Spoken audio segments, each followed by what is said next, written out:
আসসালামু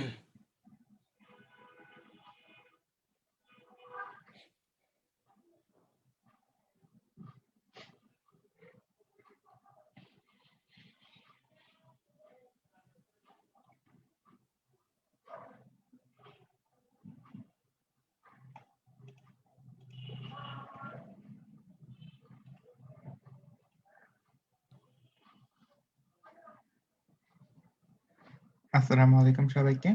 SSC crash course live ক্লাসে সবাইকে আবারও স্বাগতম। আশা করি আমরা সবাই খুব ভালো আছি। তো আজকে আমরা পড়ব ইংলিশ ফার্স্ট পেপার একটি আনসিন প্যাসেজ, এবং আমরা লাস্ট পার্টে পহেলা বৈশাখও পড়বো পাঠটা। এবং ইনস্ট্রাক্টর হিসেবে আমাদের সাথে আছেন চৌধুরী মোহাম্মদ রেজাউল করিম ভাইয়া। আমরা ভাইয়ের কাছে চলে যাচ্ছি। আসসালামু আলাইকুম ভাইয়া, কেমন আছেন আপনি? ওয়ালাইকুম আসসালাম। আলহামদুলিল্লাহ ভালো আছি। মিনহাজ, তুমি ভালো আছো?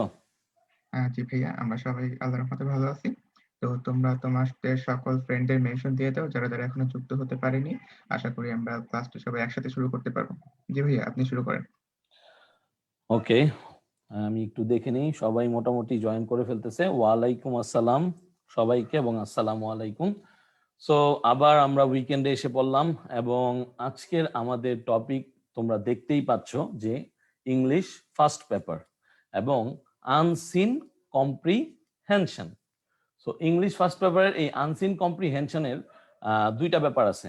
একটা হচ্ছে যে এখান থেকে ইনফরমেশন ট্রান্সফার নামের একটা টপিক আসবে, আর একটা টপিক হচ্ছে সামারি রাইটিং। ঠিক আছে, সো আমরা আজকে যেটা করতে যাচ্ছি সেটা হচ্ছে আমরা সামারি রাইটিং পড়বো না, আমরা আজকে পড়বো ইনফরমেশন ট্রান্সফার। এবং ইনফরমেশন ট্রান্সফার এই টপিকটা কিন্তু বেশ মজাদার একটা টপিক আমাদের ইংরেজি প্রথম পত্র এই বিষয়। তো কেন মজাদার? এই কারণে, কারণ তুমি সাধারণত আমরা ডিপেন্ড করি হচ্ছে বইয়ের যেই কম্প্রিহেনশন গুলো আছে, সিন কম্প্রিহেনশন স্পেশালি, কিন্তু এই ক্ষেত্রে কি আসে? আনসিন, অর্থাৎ তুমি যেটা কখনো দেখো নাই অথবা ঠিক সেম এই টপিকটা তুমি কখনো পড়ো নাই, মেবি তুমি এর সম্পর্কে শুনেছো কখনো অথবা কোথাও তুমি এই ব্যাপারে ইভেন লিখেছো, বাট এই টপিকটা কখনোই হয়তো ওইভাবে গোছালো আকারে পড়ো নাই। সো এই ব্যাপারটার জন্য এই নাম দেওয়া হয়েছে হচ্ছে আনসিন, অর্থাৎ তুমি হয়তো দেখো নাই।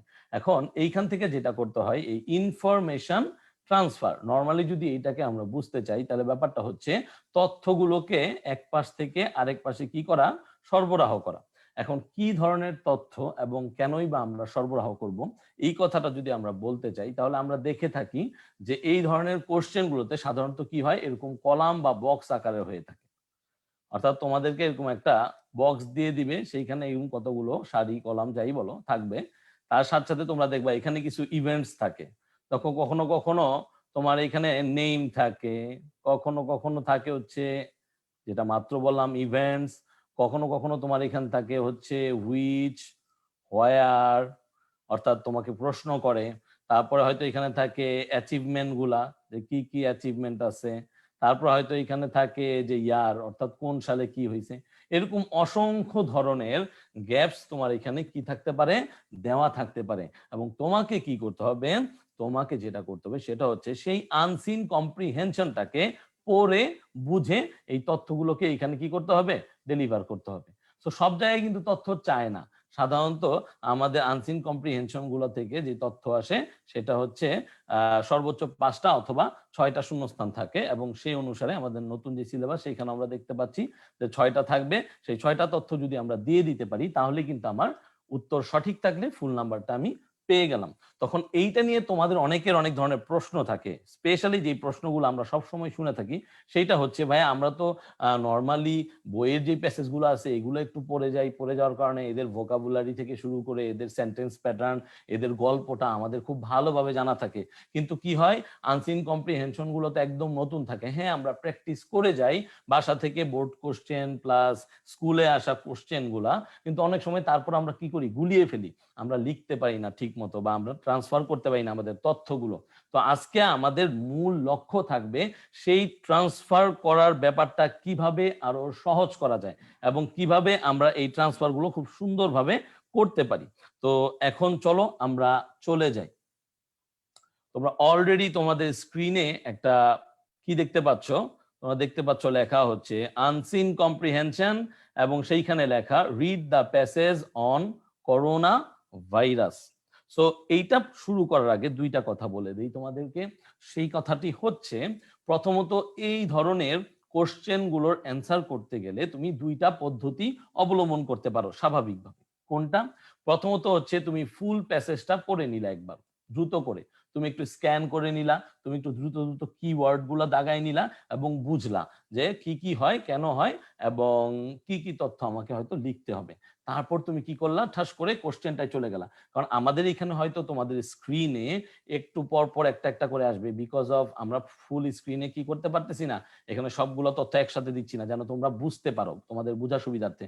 কিন্তু তোমাদের কোশ্চেনে কি থাকবে, তোমাদের কোশ্চেনে এইরকম একটা প্যাসেজ এখানে দেওয়া থাকবে, এবং তোমাকে ঠিক এটার নিচেই বলে দিবে, কি বলে দিবে, নিচে বলে দিবে হচ্ছে যে এই এই ওয়ার্ড আছে, এই এই তোমার কিছু ব্যাপার, সেইখানে তুমি কি করবা, সেই টেবিল গুলাকে পূর্ণ করবা এবং তোমার খাতায় অ্যান্সার লিখবা।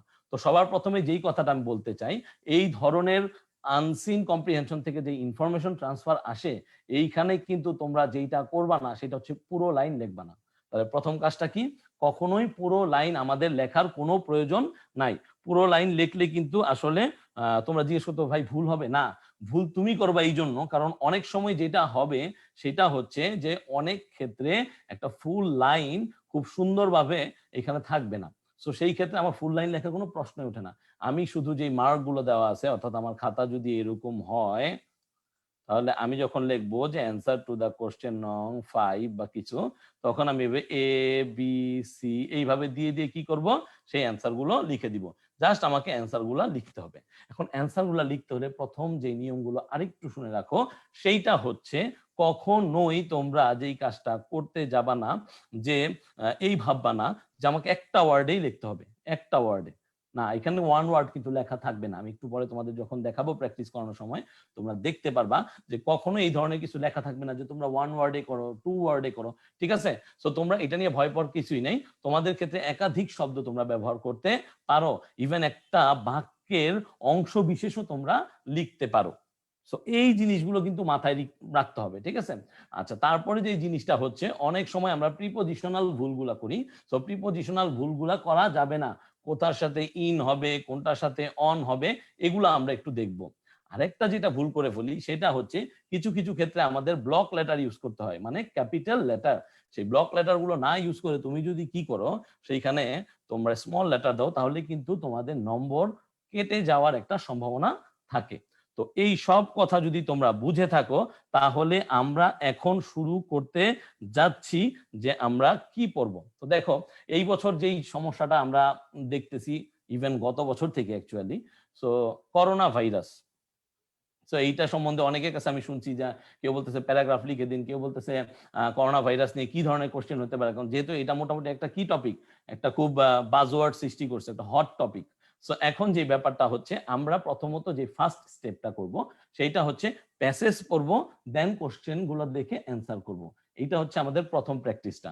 সো চলো আমার সাথে তোমরাও শুরু করে দাও, খাতা কলম যারা নিয়ে বসছো ভালো, আর যারা যারা অলরেডি স্ক্রিনে দেখতে পারতেছো, চলো আমরা শুরু করি পড়াটা। Coronaviruses are a large family of viruses that cause illness ranging from the common cold to more severe diseases such as Middle East respiratory syndrome known as MERS and severe acute respiratory syndrome also known as SARS. তাহলে প্রথম লাইনটা এখানেই সমাপ্তি। তো কি বললো যে corona viruses হচ্ছে একটা লার্জ ফ্যামিলি অফ ভাইরাসেস। এটা কিন্তু না একটা ভাইরাস না, এখানে প্রচুর ভাইরাস আছে, এখানে প্রচুর ধরনের ভাইরাস আছে। দ্যাট কজ, যেটা কিনা কি করে, যেটার কারণে কি হয়, ইলনেস অর্থাৎ আমাদের অসুখ হয়ে থাকে, র্যাঙ্গিং ফ্রম দ্য কমন কোল্ড অর্থাৎ একদম সাধারণ ঠান্ডা কাশি থেকে শুরু করে মোর সিভিয়ার ডিজিজেস অর্থাৎ আরো জটিল থেকে জটিলতর যে অসুখ আমাদের হয়ে থাকে, যেমন বলতেছে মিডল ইস্ট রেসপিরেটরি সিনড্রোম বা মার্স এবং সিভিয়ার অ্যাকিউট রেসপিরেটরি সিনড্রোম। তাহলে এই মার্স আর সার্স সম্বন্ধে যারা জানো তারা কমেন্ট বক্সে জানিয়ে দাও, আর যারা জানতে না তারা আজকে জেনে নাও। সো এই দুইটা সিনড্রোম থেকে যেই ধরনের অসুখটা আমরা দেখতে পাই, এটা কিন্তু একদম নতুন না, বা এই করোনা ভাইরাসে এটা ফার্স্ট আসে নাই। অর্থাৎ এই ধরনের রোগগুলা বেশ কয়েক বছর ধরেই কিন্তু পৃথিবীর বিভিন্ন প্রান্তে ছড়িয়েছিল। A novel coronavirus is a new strain that has not been previously identified in human. তাহলে এই নোবেল করোনা ভাইরাস যেটা নতুন নাম দিছে, ঠিক আছে, এইটা কিন্তু একটা নিউ স্ট্রেন, অর্থাৎ নতুন একটা টাইপের একটা ভাইরাস, যেটা কিনা এখনো কি হয় নাই, পূর্ববর্তী কোনো উপায়ে যেটা কোনো মানুষ দ্বারা কি হয় না, এটা নামকরণ করা হয় না। দ্যাট মিনস এই নোবেল করোনা ভাইরাসটা কিন্তু একদম নতুন ছিল আমাদের। তা আমরা জানতাম যে চীনের উহান প্রদেশ থেকে এটা ছড়াইছে, এইরকম একটা তথ্য কিন্তু আমাদের হু যেটা আছে বিশ্ব স্বাস্থ্য সংস্থা এবং আমাদের সারা পৃথিবীতে এটা চাউর হয়ে গেছে। So the illness caused by the novel corona virus is termed as কোভিড-19। তারপরে আমরা কি জানতে পারলাম, যে এই নামটা দেওয়া হইলো কোভিড-19, কারণ কি সেই 19 ডিসেম্বর মাসে কিন্তু এটা মূলত প্রথম দেখা হয়েছিল এবং শনাক্ত করা হয়েছিল, যদিও আমাদের 2020 সালের জানুয়ারি মাসে এটা মোটামুটি সারা বিশ্বেই কি হয়, প্রচার হয়ে যায়। তাহলে এইখানে যতটুকু পড়লাম, এইখান থেকে আমি কিন্তু খুব ইজিলি দুইটা জিনিস বুঝতে পারতেছি। এইখানের যে গুরুত্বপূর্ণ কিওয়ার্ড গুলো আছে সেটা হচ্ছে মিডল ইস্ট রেসপিরেটরি সিনড্রোম বা মার্স, আরেকটা হচ্ছে সিভিয়ার অ্যাকিউট রেসপিরেটরি সিনড্রোম। ঠিক আছে, এগুলা কি, এরা হচ্ছে করোনা ভাইরাসের যে লার্জ ফ্যামিলি আছে তাদের অংশ বিশেষ, এবং নতুন করে যে নামটা দেওয়া আছে সেটা হচ্ছে কি, কোভিড-19। তাহলে এই তিনটা কিন্তু আমাদেরকে কি করে রাখতে হবে, একটু ভালো করে খেয়াল রাখতে হবে। দেন নেক্সট স্লাইডে চলে যাই। বলতেছে coronaviruses are zoonotic, meaning they are transmitted between animals and people. তাহলে তোমাকে একটা স্পেশাল ওয়ার্ড ইউজ করছে জুনোটিক, আবার সাথে সাথে বলে দিছে তার মিনিং হচ্ছে they are transmitted between animals and people, অর্থাৎ তারা কিন্তু পশু পাখির শরীরেও ট্রান্সমিটেড হয়ে যেতে পারে এবং অন্যান্য আমাদের যে হিউম্যান বিং আমাদের শরীরেও ট্রান্সমিটেড হয়ে যেতে পারে। এবং সাধারণত আমাদের কিন্তু যেই ধারণাটা করা হয়েছিল যে বাদুর থেকে অথবা এই ধরনের কিছু থেকে একটা মানুষে সেটা যায় এবং ধীরে ধীরে সেটা সরায় যায়। যাই হোক, যেই গল্পই তোমরা শুনে না থাকো বা যেই গল্পই আমরা পড়ে থাকি না কেন, সহজ কথা হচ্ছে এই ভাইরাসটা বর্তমানে পৃথিবীতে ছড়িয়ে পড়ছে।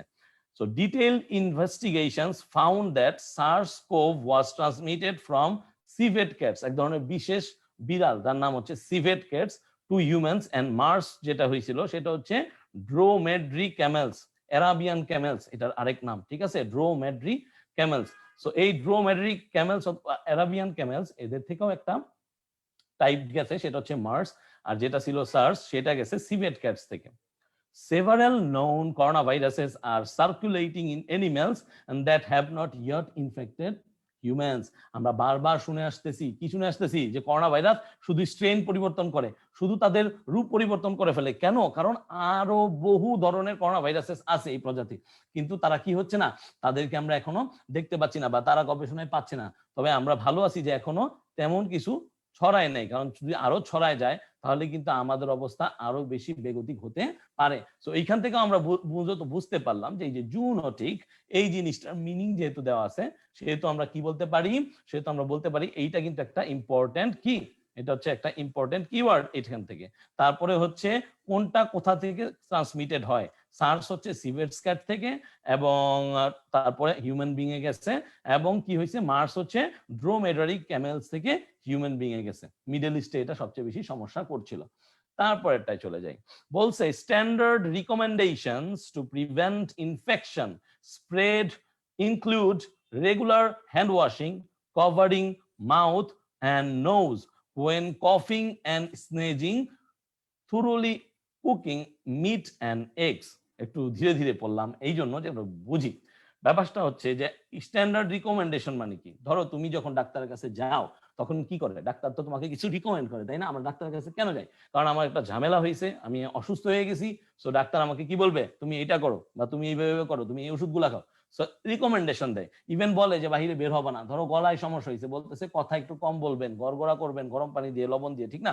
সো এই যে ঝামেলাগুলো যখন হয় শরীরে, তখন আমাদেরকে কিছু রিকমেন্ডেশন দেওয়া হয়। তো আমাদেরকে এখানে রিকমেন্ডেশন দিছে এইটা যে তোমরা ইনফেকশনটাকে কি করো না, ছড়াও না। তাই তো আমরা কি এখনো ঘরবন্দি, যদিও স্কুল কলেজ ছাড়া বাকি সবকিছুই কিন্তু বাংলাদেশে চলতেছে। সো কি হয়েছে যে আমরা কি দেখলাম, যে spread include regular hand washing, যে তোমাদেরকে বারবার বলছে হাত ধো, ঠিক না? হাত ধোয়ার কথা বলছে। দেখো মানে লাইফ বয় এটা অনেক আগে বুঝছিল, তাই ওই যে কি জানি বলছিল যে তোর হ্যান্ড ওয়াশ স্লো কিনা, একটা অ্যাড আছে না, তোমরা যারা যারা জানো তো বুঝতেই পারছো।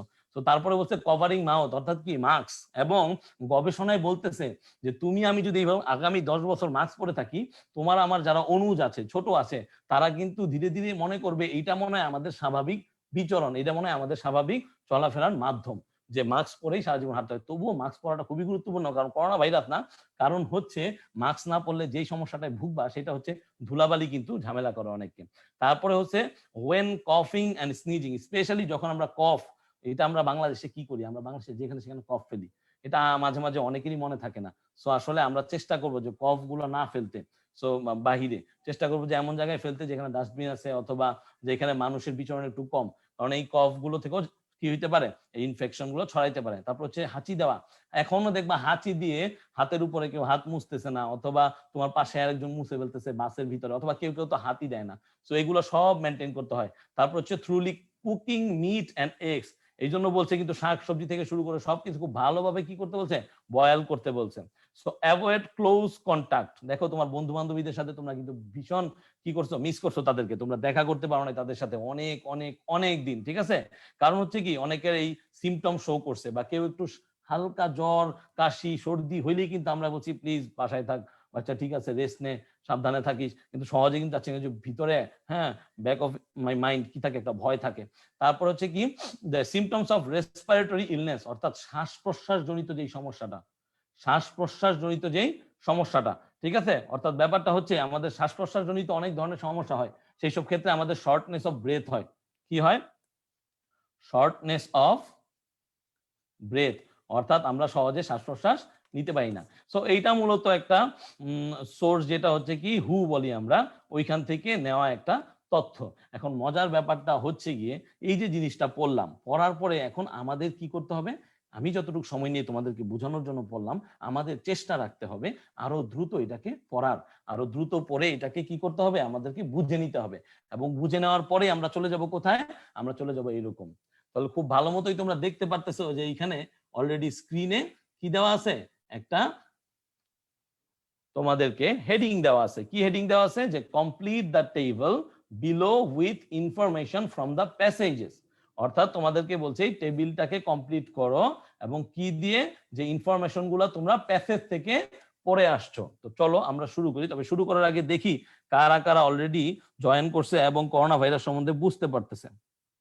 আচ্ছা, একজন বলতেছে রেসপিরেটরি মানে কি? আচ্ছা, রেসপিরেটরি মানে হচ্ছে আমাদের শ্বাস প্রশ্বাস জনিত, অর্থাৎ আমরা যে কি করি, আমরা নিঃশ্বাস ত্যাগ করি, আমরা হচ্ছে প্রশ্বাস গ্রহণ করি, এগুলো হচ্ছে রেসপিরেশনের সাথে সম্পর্কযুক্ত।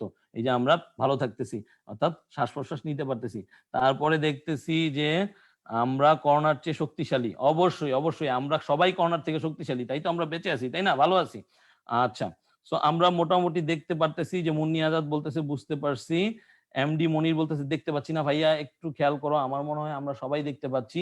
মিনহাজ, আমরা কি দেখতে পারতেছি বাই দা ওয়ে? সব কি ঠিক আছে? জি ভাইয়া, হ্যাঁ আমাদের এখান থেকে সব ক্লিয়ার, ওদের হয়তো একটু নেট সমস্যা। আচ্ছা ঠিক আছে, সবাই একটু খেয়াল করো, আমরা সবাই করোনার থেকে বেশি শক্তিশালী। এখন আমরা চেষ্টা করব এই যে বেশি শক্তিশালী হওয়ার কারণে আমরা কি বলবো, ট্রান্সমিটেড মানে কি, একজন বলছে ট্রান্সমিটেড মানে ছড়ায় পড়া, অর্থাৎ একজন থেকে আরেকজনে ছড়িয়ে পড়া, এটাকেই বলা হয় ট্রান্সমিশন। ঠিক আছে, আর ট্রান্সমিটেড এটা ভার্ব হয়ে গেছে। সো দেখো এখানে দেওয়া আছে, আমি বলেছিলাম তোমাদের কতগুলো টেবল থাকবে। সো দেখো এখানে একটা টেবল আছে হোয়াট, আর আছে ফাংশন, তারপর আছে কি টাইপ স্ল্যাশ সোর্স, তারপর আছে কি রিজন স্ল্যাশ ব্যাকগ্রাউন্ড। তাহলে তুমি কিন্তু মনে রাখবা এই কিওয়ার্ড গুলা বোঝা খুবই জরুরি, যে এখানে কি কি কিওয়ার্ড দেওয়া আছে, একটা আছে হোয়াট, আর একটা আছে হচ্ছে ফাংশন, একটা আছে টাইপ, আর একটা আছে সোর্স, একটা আছে রিজন, আর একটা হচ্ছে ব্যাকগ্রাউন্ড। তাহলে চলো আমরা একটু শুরু করে দিই। প্রথম কি আছে দেখো, নোভেল করোনা ভাইরাস। তাহলে বুঝতে পারতেছি কোনো কিছুকে অবতারণা করতেছে যার নাম নোভেল করোনা ভাইরাস। তারপরে দেখো দুইটা ব্যাপার আছে, কারণ এখানে আমাদের একটা কি দেওয়া আছে, এখানে আমাদের একটা ফিল ইন দা গ্যাপস দেওয়া আছে, এবং বলছে এটা হয় একটা টাইপ অথবা এটা হচ্ছে যেই সোর্স থেকে আসছে তার নাম লেখো।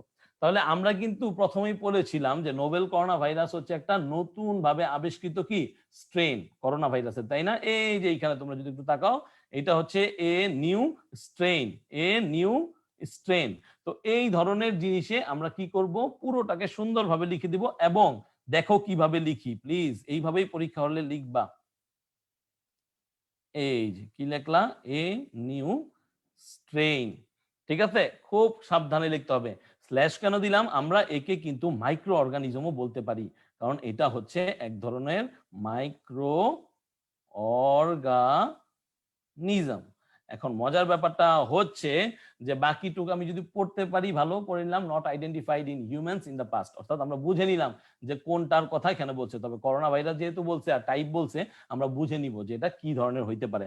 আশা করি তোমরা সবাই বুঝতে পারছো, যারা বুঝতে পারো নাই তারা কমেন্টে বলো। দেন দেখো কি আছে, হোয়াট ফাংশনে একটা গ্যাপ আছে, দেন টাইপে আছে এনিমেলস, আর রিজনটা হচ্ছে ট্রান্সমিটেড টু পিপল। একটু ঠান্ডা মাথায় ভাবো, যে বলতেছে যে এনিমেল থেকে যায় এবং এনিমেল থেকে সেটা কোথায় যায়, ট্রান্সমিট হয় হচ্ছে পিপলে। সো আমরা কিন্তু একটা লাইন পড়েছিলাম এবং সেখানে দাগাই দিছিলাম যে করোনা ভাইরাসেস আর জুনোটিক, তার মানে হচ্ছে they are transmitted between animals and people, অর্থাৎ এনিমেল থেকে পিপলে সেটা চলে যেতে পারে। তাহলে খেয়াল করো এইখানে আমাদের কি বলছে, হোয়াট, তাহলে কোন জিনিসটা বলছে, প্রসেসটা বলছে। এখন প্রসেসটা লিখতে গিয়ে আমি যদি এইভাবে লিখি, জেডটাকে যদি ছোট হাতের দেই, তার মানে স্মল লেটার দেই, তাহলে কিন্তু আমার হবে না। তাহলে কি হয়ে যাবে, তাহলে আমাদের ভুল হয়ে যাবে। সো খেয়াল রাখতে হবে যে জুনোটিক লেখার সময় এইভাবে তুমি যদি লেখো, এইভাবে কেটে দিবে, তোমাকে নাম্বার দিবে না। কারণ কি, এটা দিয়ে তোমার একটা কি শুরু হয়েছে, এটা দিয়ে তোমার একটা সেন্টেন্স শুরু হয়েছে। তো এই ক্ষেত্রে তোমরা কি করবা, তোমরা ব্লক লেটার দিয়ে দিবা। মনে থাকবে তো সবার? খুব ভালো করে মনে রাখবা কিন্তু। ওকে, এখন আসো, তারপরে কি বলছে, মার্স কোভিড, মানে যে এই কোভিড-19 এর ভাইরাস গুলার একটা ভাইরাস মার্স। তো বলছে টাইপ অথবা সোর্স, এবং ডান পাশে রিজন বলছে হচ্ছে টু হিউম্যানস। তো আমরা মার্স সম্বন্ধে পড়ছি, এটা কি ছিল, এটা কোথা থেকে আসছে এটা বুঝতে হবে। এখানে মার্সের কোনো টাইপ সম্বন্ধে কি বলছে, আমরা যদি একটু স্লাইডটা ঘুরাই এই পাশে যাই, দেখো তো মার্সের কোনো প্রকার টাইপ সম্বন্ধে এখানে বলছে, বলে নাই কিন্তু। জাস্ট বলছে MERS go from dromedary camels to humans. তাহলে বুঝতেই পারতেছো এইখানে কোনো প্রকার টাইপস এর কথা বলে নাই, তবে একটা সোর্সের কথা বলছে। সেই সোর্সটা কিন্তু এইখানে লিখে দিতে হবে। সেই সোর্সটা তাহলে কি হবে, সেই সোর্সটা হচ্ছে ড্রোমেডারি ক্যামেলস। তাহলে লিখে ফেললাম আমরা ড্রোমেডারি ক্যামেলস। দেন আসো, একটু আগে একজন জিজ্ঞেস করছিল যে রেসপাইরেটরি মানে কি। তাহলে দেখো তোমার জন্য কোশ্চেন আইসা পড়ছে এখানে, যে টাইপ বা সোর্স গুলো হচ্ছে রেসপাইরেটরি ইনফেকশন, আর রিজনটা হচ্ছে কি shortness of breath and breathing difficulties. একটু আগেই তোমাদেরকে বলছিলাম যে শর্টনেস অফ ব্রেথ, তোমাদের শ্বাস প্রশ্বাস কি হয়ে যাবে, নিতে পারবা না, ঠিক আছে, এরকম অবস্থা হবে, ঠিক আছে, এবং ব্রিদিং ডিফিকাল্টিস হবে। সো এটা মোটামুটি অনেকেরই অ্যালার্জি প্রবলেম থেকেও হয়ে থাকে। কিন্তু এইখানে যেটা হবে সেটা কি, এটা কি ফাংশন নাকি এটা কোনো কিছুর জন্য হয়েছে, অর্থাৎ হোয়াট, যেটা কি দিয়ে কোশ্চেন করে। তোমরা বুঝতে পারতেছো কি, এখানে কি তোমরা অ্যান্সার দিতে পারবা? দেখি আমি একটু কমেন্ট নেই, কারা কারা এই অ্যান্সারটা দিতে পারে যে এইখানে কি হতে পারে, এই রেসপিরেটরি ইনফেকশন গুলো এটা কি কোনো ফাংশনে পড়ে নাকি হোয়াটে পড়ে, একটু দেখি। ওকে, ওকে, এখনো অ্যান্সার আমরা পাচ্ছি না, আমরা একটু দেখি অ্যান্সার আসে কিনা, অ্যান্সারের জন্য ওয়েট করি, কে কে অ্যান্সারটা দিতে পারে। ওকে, আচ্ছা, ওকে, অ্যান্সার আমরা পাচ্ছি না, খুবই দুঃখজনক, আটকে যাচ্ছে কেন আমি জানি না। কাইন্ডলি তোমার ইয়াটা দেখো, ঠিক আছে, প্রবলেমটা দেখো। ওকে, দেন দেখি ডিকশনারি কোনো মিনিং আসতেছে না। না, এইটা হচ্ছে নতুন অনেক ধরনের মিনিং আসছে ভাইয়া। সো এইখানে কোনো প্রকার প্রবলেম নাই, এটা কোনো প্রকার প্রবলেম নাই। সিরাজুল মুনিরা বলতেছে যে ট্রান্সফর্ম, কি বলতেছে, ও আচ্ছা, সিরাজুল মুনিরা বলতেছে যে ভাইয়া সামারি লেখার, আচ্ছা সমস্যা নাই, সামারি লেখার জন্য আমরা আলাদা ক্লাস করব, তোমরা ভয় পেও না, ভাইবো না যে ক্লাস হবে না। তো একজন সঠিক কথা বলছে যে সোর্সটা কি, সোর্সটা না, ব্যাপারটা হচ্ছে যে কি কি কোশ্চেন থেকে আসে, কমন সায়েন্স, কি আসবে, কমন সায়েন্স। আমরা কিভাবে এটা বুঝলাম, দেখো তোমরা স্ক্রিনে তাকাও, যে লেখা আছে যে এই যে যে স্ট্যান্ডার্ড রিকমেন্ডেশন গুলো থাকে হচ্ছে এরকম, ইনফেকশন যেগুলো কিন্তু ছড়ায় যায়, এবং সেটার জন্য কি করতে হয়, রেগুলার হ্যান্ড ওয়াশিং, এগুলো থেকে মানে এগুলো তোমাদেরকে মেনটেন করতে হয়। দেন হচ্ছে কি করতে হয়, অ্যাভয়েড হচ্ছে ক্লোজ কন্টাক্ট করতে হয়। সো যে কমন সিমটম গুলো দেখা যায়, সেই কমন সিমটম গুলোর একটা হচ্ছে এই রেসপিরেটরি ইনফেকশন, যার কারণে আমাদের কি হয়, শর্টনেস অফ ব্রেথ এবং ব্রিদিং ডিফিকাল্টিস হয়ে থাকে। সো তোমরা সবাই এটা একটু খেয়াল রাখবা। দেন আসো পরেরটা কি, পরেরটা হচ্ছে dash standard recommendations dry cough আর স্নিজ। তাহলে অলরেডি আমরা পড়ছি যে ড্রাই কফ প্লাস স্নিজিং এগুলা কি হচ্ছে, তৈরি হচ্ছে আমাদের ভিতরে, অর্থাৎ আমরা যখন এইটা দ্বারা আক্রান্ত হচ্ছি তখন আমাদের কি এই ধরনের সমস্যাগুলো ভিতরে দেখা যাচ্ছে। তাহলে কি স্ট্যান্ডার্ড রিকমেন্ডেশন দেওয়ার কথা এই ড্রাই কফ বা স্নিজিং এর সময়? তোমরা আবার চলে যাও আগের স্লাইডটায়, দেখো স্পষ্ট কথা বলে দেওয়া আছে। টু প্রিভেন্ট ইনফেকশন তোমাদেরকে কি করতে হবে? তোমাদেরকে যেটা করতে হবে, কভারিং মাউথ, এই যে দেখো আমি দিয়ে দিলাম কভারিং মাউথ এন্ড নোজ, খেয়াল রাখতে হবে তোমাদেরকে মাউথ এবং নোজ দুইটাকেই কভার করে রাখতে হবে। তাহলে যেহেতু কভারিং লিখতে যাব, খেয়াল রাখবা প্লিজ, সি বড় হাতের হবে, সি হবে বড় হাতের, তাহলে covering mouth and nose. So এইটা হচ্ছে আমাদের আলটিমেট রেজাল্ট। সো এইভাবে করে আমাদেরকে কি করতে হবে, এই ইনফরমেশন ট্রান্সফার গুলোকে হ্যান্ডেল করতে হবে। সো তোমরা যদি এইটাতে ফুল মার্কস পেতে চাও তাহলে যেটা তোমাকে করতে হবে সেইটা হচ্ছে তোমাকে খুব ভালো করে এই প্যারাগ্রাফটা বা যে অনুচ্ছেদটা যাই দেয়া থাকুক না কেন এটাকে একটু বারবার দেখতে হবে। এটার জন্য আমরা খুব বেশি সময় হয়তো নিব না, সর্বোচ্চ 10 মিনিট নিব পরীক্ষা হলে, অথবা 12 মিনিট। কিন্তু এই 12 মিনিট আমরা খুব ভালোভাবে প্যাসেজটা পড়বো, প্যাসেজটা পড়ে এটাকে কি করব, এর অ্যান্সার গুলোকে আমরা একত্র করে লিখে দিব। সো আশা করি যারা যারা প্রবলেম হচ্ছে তারা তোমরা তোমাদের কমেন্ট বক্সে লিখে দিবা। দেখি, আচ্ছা দেখি, covering mouth and nose, Muniajat very good. Then হচ্ছে রায়হানা বলতেছে যে বুঝেছি, thank you very much. Alamgir বলতেছে নাও এভরিথিং ইজ ওকে, হ্যাঁ thank you very much everything okay বলার জন্য। বুঝছি বলতেছে Manjarul, thank you Manjarul for being with us. And আমরা দেখতে পারতেছি সবাই মোটামুটি বুঝতে পারছে, thank you very much. Dewan বলতেছে বুঝতে পারছে, ভেরি গুড ভেরি গুড। এখন দেখো নতুন একটা কম্প্রিহেনশন। এখন আমি যেটা করব সেটা হচ্ছে আমরা সেকেন্ড যেই পদ্ধতিটা, অর্থাৎ বলেছিলাম যে আমরা কি করব, আগে কোশ্চেনটা পড়ব, তারপরে হচ্ছে সেটা থেকে আমরা কি করব, ধরে ধরে নিয়ে আমরা সেই উত্তরগুলো বসাবো। সো সবাই সেকেন্ড পদ্ধতিটার জন্য কি রেডি আছি? সবাই কমেন্ট বক্সে জানিয়ে দিই। তো দেখো সেকেন্ড পদ্ধতিতে তোমরা যেটা সমস্যা দেখতে পারবা বা যে জিনিসটা খেয়াল করবা সেটা হচ্ছে যে তোমাদের একটা কি দেওয়া থাকবে অলওয়েজ, যে কোনো ধরনের বিশেষ করে ইংরেজি প্রথম পত্রে আর দ্বিতীয় পত্রে গ্রামাটিক্যাল আইটেমে অবশ্যই তোমরা জানো যে কি কি গ্রামার আইটেম আসবে, তোমরা জানো যে কি কি ধরনের বিষয়গুলো কিসে থাকবে। তোমার ইংরেজি প্রথম পত্রে থাকবে, সেটা এমসিকিউ হোক, অ্যান্সারিং কোশ্চেন হোক, এই ইনফরমেশন ট্রান্সফার হোক, অথবা তোমাদের সামারি হোক, তোমরা কিন্তু অলরেডি জানো। কিন্তু তারপর আমি তোমাদেরকে রিকোয়েস্ট করব তোমরা অবশ্যই কি করবা, অলওয়েজ যে হেডিংটা দেওয়া থাকে বা তোমাদের যে ডিরেকশন দেওয়া থাকে, ঠিক আছে, ডিরেক্টরি মেসেজটা পড়ে নিবা। বলছে complete the table below with information from the passage, অর্থাৎ টেবিলটার যতগুলো ইয়া আছে, এই শূন্যস্থান আছে, সেগুলোকে তোমাদের কমপ্লিট করতে হবে। এবং কি করতে হবে, সেই যে প্যাসেজটা, এই যে দেখো স্ক্রিনে এখন একটা প্যাসেজ ভাসতেছে, সেই প্যাসেজটা পড়ে। সো আমরা এখন সেকেন্ড টাইপটা করব। ধরো ধরো আমরা এখন পরীক্ষার হলে আছি, অর্থাৎ আমরা এখন একটা কি করব, আমরা পরীক্ষা দিতে যাচ্ছি। সো পরীক্ষার হলে আমার কাছে যখন কোশ্চেনটা আসবে, আমি প্রথমে কি করলাম না, আমি প্রথম যেই ধারাটা ছিল একটু আগে পড়লাম, যে প্রথমে প্যাসেজ পড়ে নিব, তারপর আমরা কি করব, শুরু করব, সেটা করলাম না। এখন আমরা যেটা করলাম সেটা হচ্ছে আমরা আগে কোশ্চেনটা দেখব। তো কোশ্চেনটা দেখলে আমাদের চোখের সামনে ভাসবে কি, এই যে কলাম বা ব্লকস গুলা। ওকে, সো কি কি আছে, ইভেন্ট মানে কি, ঘটনা। তারপরে কি আছে, ইয়ার স্ল্যাশ টাইম, তার মানে হয় তোমার এখানে কি করতে হবে, কোনো সময়ের কথা লিখে দিতে হবে, অথবা তোমার এখানে কোনো প্রকার কিসের কথা লিখতে হবে, সালের কথা। অলরেডি তোমরা নিশ্চয়ই একটা জায়গায় দেখছো যে 28 জুলাই 1969। ইভেন্ট কি আছে, রিসিভড বিএসসি, একটা ডিগ্রি। তারপরে কি আছে, ডাইড, এটাও কিন্তু একটা মানুষের জীবনের ঘটনা, জন্ম মৃত্যু, ঠিক আছে, তার স্পেসিফিক কোনো ঘটনা। তারপর হচ্ছে প্লেস, প্লেসটা কি, প্লেসটা হচ্ছে তুমি কোথায় কি করছো, ঘটনাগুলা ঘটাইছো, অর্থাৎ তুমি কোথায় ছিলা। দেন হচ্ছে তোমার অ্যাচিভমেন্ট, কি আছে, দেন অ্যাচিভমেন্ট। অ্যাচিভমেন্ট হচ্ছে তুমি যে ঘটনাগুলো ঘটাচ্ছ বা তোমার সাথে যে ঘটনাগুলো ঘটতেছে এগুলোর পরিপ্রেক্ষিতে তুমি কি কি পেয়েছো। তো চলো আমরা কি করব, তো আমাদের টেকনিকটা হবে এইরকম, যে আমরা মূলত যেটা করব সেটা হলো যে আমাদের যেই ইভেন্ট দেওয়া আছে এইখান থেকে শুরু করব। সো ইভেন্ট মানে আমরা বুঝে গেছি, তাহলে আমরা শুরু করি। বর্ন, বর্ন দেওয়া আছে ইয়ার অর টাইম।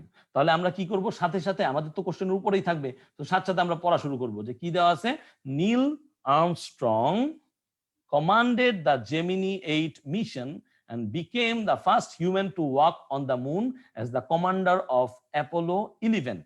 তাহলে আমি যখন পড়তেছি তখন এখানে কি কোনো প্রকার বর্ণ অথবা কোনো প্রকার কোনো কিছু পাচ্ছি যেটা আমাকে বুঝাবে যে সে কি করছে, সে জন্মগ্রহণ করছে? না, এখানে বুঝাচ্ছে যে নীল আর্মস্ট্রং এমন একজন লোক ছিল যে কিনা জেমিনি 8 নামের একটা মিশন, সেই মিশনের আন্ডারে সে কি করছে, নেতৃত্ব প্রদান করছে এবং বিকেম দ্য ফার্স্ট হিউম্যান। এবং সে কি হয়েছে, সে হচ্ছে প্রথম প্রাণী, প্রথম মানুষ যে কিনা কি করছে, চাঁদের বুকে পা রাখতে পারছে। বিশাল ব্যাপার। এবং সে কি করছে, সেইটা হচ্ছে এই কমান্ডার হিসেবে। পরে কি আছে দেখো, হি ওয়াজ বোর্ন, তাহলে দেখো আমরা কিন্তু অলরেডি পেয়ে গেছি সেকেন্ড লাইনে, হি ওয়াজ বোর্ন ইন ওয়াপাকনে, এটা ওহিও, ওহিও হচ্ছে যুক্তরাষ্ট্রের একটা শহর, যেখানে সে কত সালে জন্মগ্রহণ করছে, অগাস্ট 5, 1930। ভাইয়া অ্যান্সার পেয়ে গেছি। তাহলে কি করব, ঠিক এই জায়গাটায় মার্ক করে নিলাম, কোশ্চেনের ভিতরে পেন্সিল কলম যাই তুমি হাতে রাখো, অগাস্ট 5, 1930, ঠিক যেইভাবে এখানে দেওয়া আছে এইভাবে আমরা দিয়ে দিব। বোর্নের সাথে অন বসে, সো আমরা লিখে নিব এইভাবে যে অন অগাস্ট 5, 1930। আশা করি সবাই বুঝতে পারতেছি, যারা বুঝতে পারতেছি না তারা আমরা প্রশ্ন করি, প্রশ্ন করলেই অ্যান্সার আমরা পাবো, সো কোনো সমস্যা নাই। তাহলে আমরা কি দেখলাম যে বোর্ন অন আগস্ট 5, 1930। দেন কি আছে, রিসিভ বিএসসি। আচ্ছা, এটা মানুষ জন্মগ্রহণ করছে এবং সে যদি খুব বড় মাপের কি হয়ে থাকে, অবশ্যই তার একটা কি থাকে, একটা ব্যাকগ্রাউন্ড থাকে। কিসের ব্যাকগ্রাউন্ড থাকে? পড়াশোনার ব্যাকগ্রাউন্ড থাকে। তো আমি যদি একটু আগের স্লাইডটাই যাই, তারপর পড়ি, পরের লাইনটাই দেওয়া আছে, হি received a bachelor of science degree. এইটাই হচ্ছে BSc degree. Bachelor of science degree হচ্ছে বিএসসি ডিগ্রি। কোথা থেকে? Purdue university. তাহলে অলরেডি আমরা একটা জিনিস পেয়ে গেলাম যে পার্ডিউ ইউনিভার্সিটি থেকে সেটা করেছে। এবং মাস্টার অফ সায়েন্স ডিগ্রি হচ্ছে ইউনিভার্সিটি অফ সাউদার্ন ক্যালিফোর্নিয়া।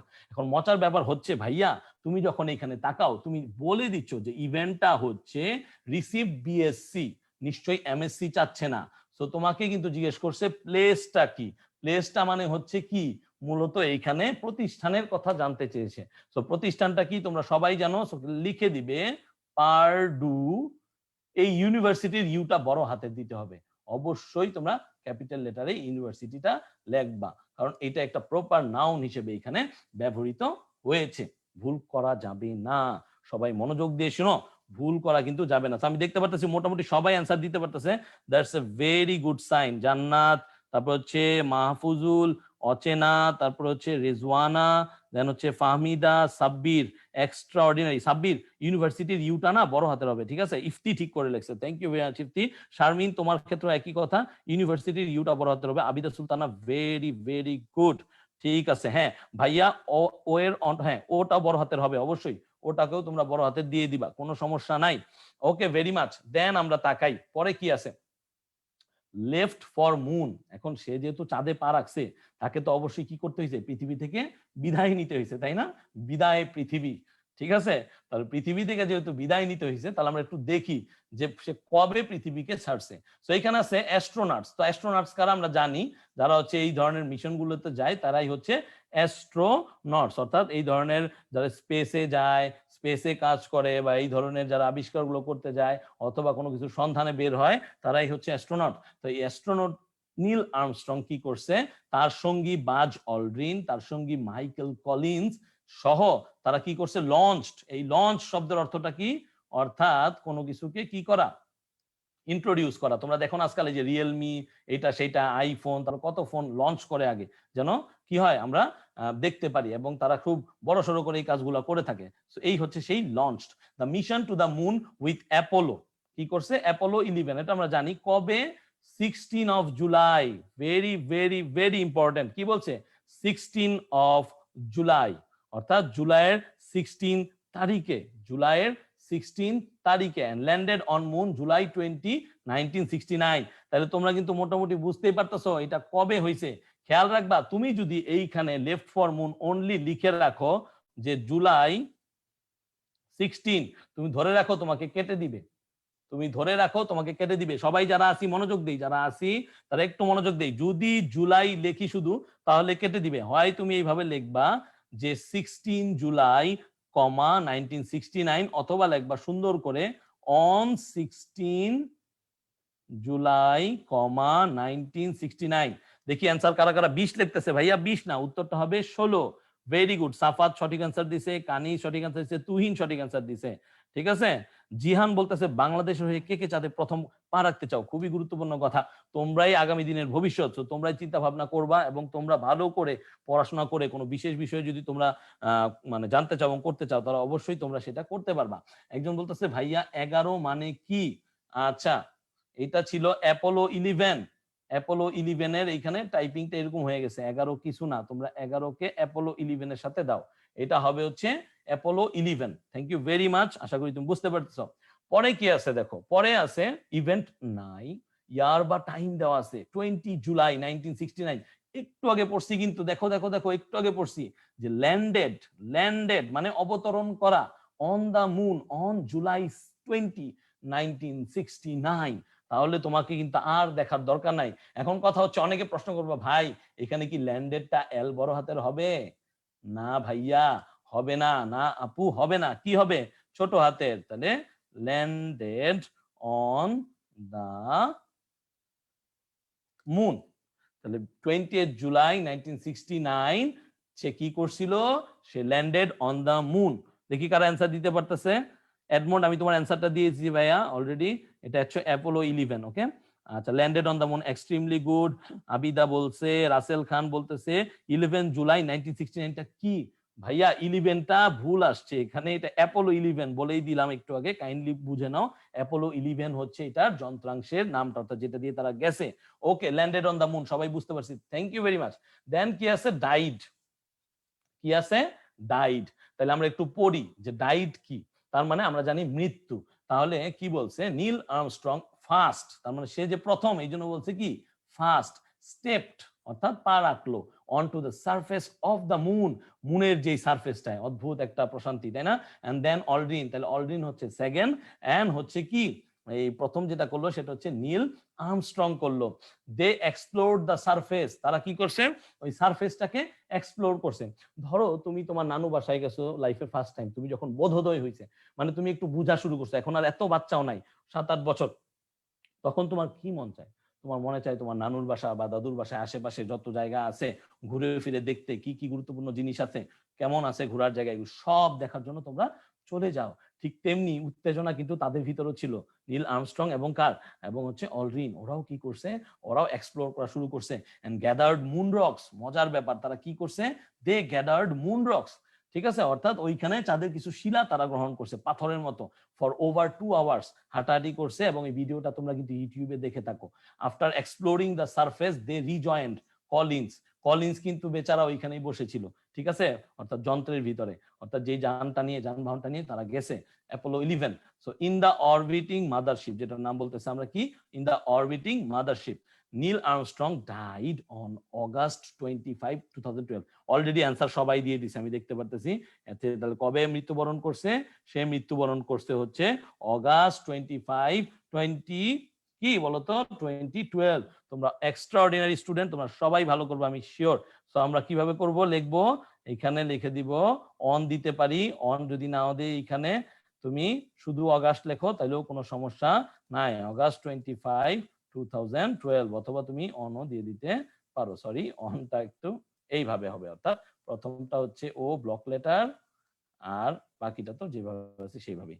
তাহলে মোটামুটি আমরা কিন্তু সেকেন্ড যেই ব্যাপারটা, অর্থাৎ কিভাবে আমরা কি করব, আমরা হচ্ছে ইনফরমেশন ট্রান্সফার গুলা করব, সেটা বুঝে নিলাম। সো এখন ঝটপট তোমাদের জন্য আমার আছে সময় 5 মিনিট, আমি এখন তোমাদের একটা করার জন্য দিব। তোমরা সবাই স্ক্রিনে আশা করি অলরেডি দেখতে পারতেছো যে এখানে দেওয়া আছে complete the table below with the informations from the passage, এবং দেওয়া আছে নীল আর্মস্ট্রং, অর্থাৎ আমাদের যেই আজকের এই দ্বিতীয় নাম্বার টপিকের মূল যে অভিনেতা বা মূল যেই লোক যার সম্পর্কে আমরা পড়তেছি তার সম্পর্কে দেওয়া আছে। কলাম গুলা দেওয়া আছে মাত্র দুইটা, প্রথমে একটা হচ্ছে অ্যাচিভমেন্ট আর became the first human to walk on the moon, এবং পরে দেওয়া আছে কিছু কোশ্চেন, যেমন who slash what, event slash activity, place slash where, then when, where, time. এরপরে দেওয়া আছে অ্যাচিভমেন্ট, রিজনস ওয়াই, হু। এবার কিন্তু অনেকগুলা দেওয়া, আগেরটা কিন্তু একদম কি ছিল, হাতের মোয়া ছিল, বাট এইটা কিন্তু একটু ট্যাকটিক্যালি ডিফারেন্ট। সো একটু ট্রাই করি কিভাবে এটা আমরা করতে পারি। সো প্রথমেই দেখো অ্যাচিভমেন্ট বলছে। অ্যাচিভমেন্টটা কি? দেখো তোমার লাইফে অনেক অ্যাচিভমেন্ট থাকতে পারে, এখানে যারা আছি 100 জন 200 জন ক্লাস করতেছি, তারা কিন্তু অনেক ধরনের অ্যাচিভমেন্ট আছে। কেউ কেউ আছে খেলাধুলায় সেরা, কেউ কেউ আছে গান বাজনায় সেরা, কেউ কেউ আছে কোরআন তিলাওয়াতে সেরা, কেউ কেউ আছে অন্যান্য এক্সট্রা কারিকুলার অ্যাক্টিভিটি সেরা, আবার কেউ কেউ আছে পড়াশোনা একদম তুখর, একদম প্রাইমারি স্কুল থেকে ফার্স্ট হয়ে আসছে, বৃত্তি পাইছে, স্কলারশিপ সবকিছু তারা পাইছে। তাহলে এই যে আমার স্পেশালিটি গুলা, তাহলে নীল আর্মস্ট্রং এর স্পেশালিটি কি ছিল ভাইয়া, বলতে পারবা কেউ? দেখি তো, নীল আর্মস্ট্রং এর স্পেশালিটি, ইয়েস, নীল আর্মস্ট্রং এর স্পেশালিটি হচ্ছে সে প্রথম নেমেছিল, পড়ছি না আমরা, দেখো তো স্ক্রিনের দিকে তাকাও, Neil Armstrong first stepped on two the surface of the moon, first stepped on two the surface of the moon, তাহলে এইটাই হচ্ছে তার স্পেশালিটি। অ্যান্সারটা খুব সুন্দর করে লিখতে হবে। দেখো এইভাবে যদি কেউ ফার্স্ট লেখো তাহলে কেটে দিবে। তোমরা কি স্ক্রিনে দেখতে পাচ্ছ? তোমরা কি স্ক্রিনে দেখতে পাচ্ছ? দেখতে পারলে বোঝার চেষ্টা করো, ঠিক আছে? তাহলে কি হয়েছে, স্পেশালিটিটা কিন্তু কি, স্পেশালিটিটা হচ্ছে যে সে প্রথম, কিন্তু এই ফার্স্ট এইভাবে লেখা যাবে না, লিখতে হবে এইভাবে, ফার্স্ট স্টেপড, কারণ আমার চোখের সামনে তো থাকবে স্টেপ বানান হচ্ছে STEPPED, অনটু the surface, অনটু the surface of moon, তাহলে হয়ে গেল আমাদের প্রথমটা। দেন কি আছে, নীল আর্মস্ট্রং ওয়াজ বর্ন, কত তার প্লেস দেওয়া আছে ওহিওতে, এবং হচ্ছে 1930, তো এখানে আমাদের কোনো ফিল ইন দ্য গ্যাপস নাই। ওকে, নীল আর্মস্ট্রং কি করছে, এক্সপ্লোর ড্যাশ, ভেরি গুড। আমরা কিন্তু একটু আগে সরাসরি একটা লাইন পড়েছিলাম যে নীল আর্মস্ট্রং কি করছিল, তারা এক্সপ্লোর করছিল দ্য সারফেস, এবং তারপরে কি করছে, explore the surface and gather moon rocks, তাহলে কি করছে, এক্সপ্লোর করছে দ্য মুন অথবা মুন সারফেস,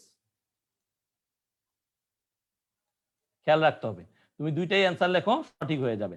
তারপরে সে কি করছে, তারপরে সে যেটা করছে সেটা হচ্ছে সে গ্যাদার করছে মুন রক্স। তাহলে আমরা কিন্তু একটা লাইনের ভিতর থেকে দুইটা উত্তর পেয়ে গেলাম যে কি, নীল, এই যে তোমরা তাকাও কি করছে, they explored the surface and gathered moon rocks, and gathered moon rocks. Okay, then কি আছে, Neil Armstrong joined Collins in the mothership boat, যেটা অরবিটিং মাদারশিপ ছিল সেটাতে তারা কখন গেছে, এটা একটা ইম্পর্টেন্ট জিনিস। তাহলে ওইখানে একটু চলে যায়, আবার চলে যায়, তারা কি করছে, তারা কিন্তু মূলত যেই সালে ছিল, এখানে কিন্তু এখানে কোনো প্রকার কি দেওয়া ছিল না, এখানে কোনো প্রকার তারিখের কথা ছিল না, শুধু দেওয়া আছে কত তারিখে ল্যান্ড হয়, কিন্তু কবে ফেরত যায় বা কতক্ষণ পরে সেটা কিন্তু স্পষ্ট দেওয়া নাই, জাস্ট 2 ঘন্টার কথা লেখা আছে। তার মানে বুঝতেই পারতেছো যে তারিখ আর কোনোটা না, সেইটাই হবে। এবং এখানে তোমরা যেটা করতে পারো, এখানে তোমরা শুধুমাত্র সালটা দিয়ে দিতে পারো, যেটা হচ্ছে 1969। ওকে, দেন তারা কি করছে, তাদের অ্যাচিভমেন্ট কি ছিল, আচ্ছা আমি এখন চাঁদে গেছি, আমরা সারফেস গুলো কি করছি, এক্সপ্লোর করছি, এখন গ্যাদার করছি মুন রক্স, এখন আমরা কি করতে পারি, এখন আমরা ইজিলি বলতে পারি যে মিশন হচ্ছে অ্যাকমপ্লিশড, অর্থাৎ completion of the mission. So easily আমাদের হয়ে গেল ব্যাপারটা, ঠিক আছে? সো প্লিজ এটা খেয়াল রাখতে হবে, ঠিক আছে? এটা তোমরা খেয়াল রাখবা, তাহলেই হয়ে যাবে। সো মোটামুটি আমরা দেখতে পারতেছি এখানে যারা আছে তারা বুঝতে পারতেছে, ভেরি গুড। এক্সপ্লোরড মুন একজন লিখছে, ওকে। এখন ব্যাপারটা হচ্ছে 5 নাম্বারটা এক্সপ্লোরড মুন হবে না, এই কারণটা হচ্ছে আমরা হচ্ছে অ্যাচিভমেন্টটার আগেই বলে দিছি যে তারা এক্সপ্লোর করছে। দেখো ঠিক আগে এই যে এখানে স্ক্রিনের দিকে তাকাও, এক্সপ্লোর কথাটা আছে, এই জন্য এক্সপ্লোর মুনটা একটা অ্যাচিভমেন্ট, কিন্তু এই অ্যাচিভমেন্টটাকে এইখানে আসলে ভাইয়া লেখা যাবে না। আশা করি তুমি বুঝতে পারছো। তাহলে মোটামুটি আমরা ধরতে পারি, হ্যাঁ কমপ্লিশন, মাহতামুন লেখছে কমপ্লিশন, ভেরি গুড মাহতামুন, তুমি সঠিক উত্তর দিয়েছো। সিরাজুম মুনিরাও সঠিক উত্তর দিয়েছে। 3 নাম্বারটা 3 নাম্বারটা না, এটা 4 নাম্বার হবে, 1969, ঠিক আছে? Be very careful. ওকে, এখন আসো হচ্ছে এইটা তোমরা করে নিবা, দেওয়া থাকবে আরেকটা, এটা হচ্ছে read the passage on Subhash Chandra Bose. তো কমেন্ট বক্সে আমাকে জানাও দেখি কারা কারা সুভাষ চন্দ্র বোসকে চিনো এবং কারা কারা চিনো না। সুভাষ চন্দ্র বোস, যারা যারা নাম শুনছো, ভেরি গুড। আচ্ছা, ফারিয়া নুসরাত বলতেছে ভাইয়া সেকেন্ড লাইনে কি গ্যাদার্ড হবে না? আচ্ছা, ওর জন্য একটু ফেরত যাচ্ছি। সে বলছে হচ্ছে সেকেন্ড লাইনে গ্যাদার্ড হবে না। হ্যাঁ, তুমি গ্যাদার্ড লিখতে পারো অথবা গ্যাদারও লিখতে পারো, কোনো সমস্যা নাই। এই কারণ হচ্ছে তুমি এখানে চাইলে গ্যাদারিংও লিখতে পারো। সো গ্যাদারিং লেখো, গ্যাদার্ড লেখো, গ্যাদার লেখো, এই ক্ষেত্রে আর তোমার সমস্যা হবে না, কারণ হচ্ছে যে আমরা অলরেডি এক্সপ্লোরড বলে দিছি, গ্যাদারটাও একটা পার্ট অফ এইখানের কি বলবো ভার্ব। সো তুমি যেইভাবে লেখো এইটুক তোমার ঝামেলা করবে না। আচ্ছা, ভার্বের যেই ফর্মটাই তুমি লেখো। এখন আসো নেতাজি সুভাষ চন্দ্র বোস, নেতাজি সুভাষ চন্দ্র বোস। তো এই নেতাজি সুভাষ চন্দ্র বোস সম্বন্ধে তোমরা যারা যারা শুনছো তারা তো শুনেছই, আর যারা যারা শুনো নাই তাদেরকে আমরা একটু গল্প বলি। সুভাষ চন্দ্র বোস কে ছিলেন? তো বলতেছে সুভাষ চন্দ্র বোস, এখানে ফার্স্ট ব্র্যাকেট ইউজ করছে, সো এটাও কিন্তু এক ধরনের পাংচুয়েশন মার্কসে পরে। আমরা কিন্তু পাংচুয়েশন মার্কস পড়ার সময় দেখছিলাম যে ব্র্যাকেট গুলা দেয়। সো নিশ্চয়ই এখন বুঝতে পারতেছো কেন ব্র্যাকেটের ব্যবহার হয়ে থাকে। সো 23 জানুয়ারি 1897 টু 18 আগস্ট 1945। মজার ব্যাপার, এটা হচ্ছে তার লাইফ স্প্যান, অর্থাৎ কতটুকু সে জীবনটা তার ছিল, তার জন্ম এবং মৃত্যু তারিখ। এইজড 48, গুরুত্বপূর্ণ একটা তথ্য, সে 48 বছর পর্যন্ত বেঁচে ছিল। ওয়াজ অ্যান ইন্ডিয়ান ন্যাশনালিস্ট, তাহলে সে একজন ছিল এই ভারতের একজন জাতীয়তাবাদী, যে কিনা whose attempt during World war Two, সে কখন কি করছিল, সে হচ্ছে যে বিশ্বযুদ্ধ হয়েছিল সেই দ্বিতীয় বিশ্বযুদ্ধের সময় সে একটা অ্যাটেম্পট নিয়েছিল টু রিড অথবা টু গেট রিড, যাই বলি, অর্থাৎ সেটা হচ্ছে মুক্তি পাওয়া বা কোনো কিছু থেকে মুক্ত হওয়া, ইন্ডিয়া অফ ব্রিটিশ রুল। অর্থাৎ আমরা জানি যে 47-এর আগ পর্যন্ত 1757 থেকে আমাদের দেশে কি হয়েছে, এই ভারতীয় উপমহাদেশে একটা কলোনি রুলিং সিস্টেম যেটা ব্রিটিশরা করে গেছে। With the help of Germany and Japan left A trouble legacy, অর্থাৎ এই ব্রিটিশ রুল বা ব্রিটিশরা যারা ছিল আমাদেরকে সাপ্রেস অপ্রেস করেছে, তাদের বিরুদ্ধে সে কি করছে, কাদের হেল্প নিয়ে, জার্মানি অ্যান্ড জাপান। বুঝতে হবে সে হেল্প নিছে জার্মানি এবং জাপানের, কিন্তু তার উদ্দেশ্য ছিল কাদেরকে তাড়ানো, তার উদ্দেশ্য ছিল তাড়ানো হচ্ছে ব্রিটিশদেরকে। ওকে, দ্য হরিফিক নেতাজি, অর্থাৎ তাকে নেতাজি বলে কি করা হইতো, সম্বোধন করা হইতো। ঠিক আছে, তখন এই নেতাজি ওয়ার্ডটা না এতটাও মানে কি ছিল, সিগনিফিক্যান্ট ছিল না, কারণ হচ্ছে যে ওই সময় আমরা জানি যে মহাত্মা করমদাস গান্ধী ছিল, তো তার কারণে এই নেতাজির এই যে এই নেতাজি বলে তাকে যে মানে উপাধিটা দিছে, এটা কিন্তু তখন কি ছিল না, তখন এতটা সিগনিফিক্যান্ট ছিল না, মানুষ হাসাহাসিও করছে। সো এটার মানে কি, হিন্দুস্তানি ল্যাঙ্গুয়েজ, তার মানে হচ্ছে আমাদের ভারতের ভাষা অনুসারে রেসপেক্টেড লিডার। তাহলে যদি আমাদের ইনফরমেশন ট্রান্সফারে আসে যে নেতাজি, এটার কি, এটার হচ্ছে ফুল মিনিংটা কি, বা এটা আমরা এটা দিয়ে কি বুঝি, এরকম কিছু থাকে, তাহলে এটা কি হবে, রেসপেক্টেড লিডার, সম্মান দিয়ে, এটা সম্মান দিয়ে বলা হয়। First applied to Bose in Germany by the Indian soldiers, অর্থাৎ জার্মানিতে যে ইন্ডিয়ান সোলজাররা ছিল, specially of the Indische Legion, এটা একটা লিজিয়নের নাম ছিল যেখানে সোলজাররা কাজ করত, যারা জার্মানিতে ছিল, তাদের দ্বারা এই বোসে উপাধিটা সে পায়। এবং দেখা গেছে and by the German and Indian officials in the special bureau for India in Berlin, এবং বার্লিন হচ্ছে কি জার্মানির যে রাজধানী, সেইখানে যে স্পেশাল ব্যুরো ছিল যেখানে বিভিন্ন ধরনের জার্মান এবং তৎকালীন যারা ভারতীয় অফিসিয়ালসরা ছিল, হ্যাঁ, যারা কাজ করত, তারাও এই নামটা দিছে ইন আর্লি 1942, 42 সালের শুরুর দিকে, 1942 সালের শুরুর দিকে, and was by 1990, 1990 নাগাদ, 1990 সাল নাগাদ used widely through out India, এবং এত বছর লাগছে, চিন্তা করো 90 সালে গিয়া এইটা মূলত সারা ইন্ডিয়াতে একটা প্রচলন হয়ে গেছে। সো এটা কিন্তু বেশ অনেক একটা সময় নিছে এই নামটাকে এরকম ভাবে চর্চা করতে, এবং তাকে নিয়ে অনেক ধরনের ছবি হয়েছে, তোমরা প্রায় সময় বিভিন্ন যে আমাদের ইন্ডিয়ান চ্যানেলগুলো আমরা দেখি ডিশ লাইনে, সেখানে দেখতে পারবা তাকে নিয়ে বিভিন্ন ধরনের ছবি হয় তার যে জন্মদিবস বা তার মৃত্যু দিবসে। তারপরে কি আছে, earlier, তার আগে, Bose had been a leader of the younger radical wing of the Indian National Congress in the late 1920s এবং 1930s, অর্থাৎ 1920 এবং 1930-এর শেষের দিকে সে কি কাজ করত, সে ছিল একজন তরুণ যুবক, সে কিনা একজন কি ছিল, নেতা হিসেবে ইন্ডিয়ান ন্যাশনাল কংগ্রেস, আমরা জানি না কংগ্রেস পার্টি আছে কিন্তু ইন্ডিয়ায়, সেই পার্টির হয়ে সে কাজ করত, rising to become Congress president, এবং সেই পার্টিতে সে কাজ করতে করতে করতে এক পর্যায়ে সে সেখানে প্রেসিডেন্ট হয়ে যায়। কবে কবে, 1938 আর 1939। দুইটা তথ্য প্লিজ খেয়াল রাখবা, দুইটা তথ্য কি আছে, 1938 আর আছে হচ্ছে 1939। হাউএভার, তার মানে কি, যদিও, হাউএভার কি বলছে, হি ওয়াজ আউটসেটেড ফ্রম কংগ্রেস লিডারশিপ, অর্থাৎ তাকে কি করে দিয়েছিল, তাকে হচ্ছে বের করে দিছিল কংগ্রেস লিডারশিপ থেকে। কেন?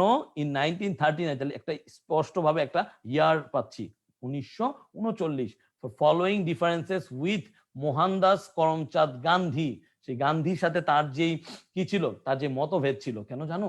কারণ হচ্ছে গান্ধী ছিল অনেক বেশি অহিংসবাদী, অর্থাৎ সে এই যে লাঠিচার্জ, গোলাগুলি, দেশ স্বাধীন করার জন্য মানে এই ধরনের স্টেপ নেওয়া, এগুলো সে পছন্দ করতো না। সে সবসময় চাইতো শান্তির মাধ্যমে সবকিছু হবে, চুপচাপ কথা বলার মাধ্যমে সব হয়ে যায়। কিন্তু আসলে কি চুপচাপ কথা বলে তুমি একটা দেশ স্বাধীন করতে পারবা?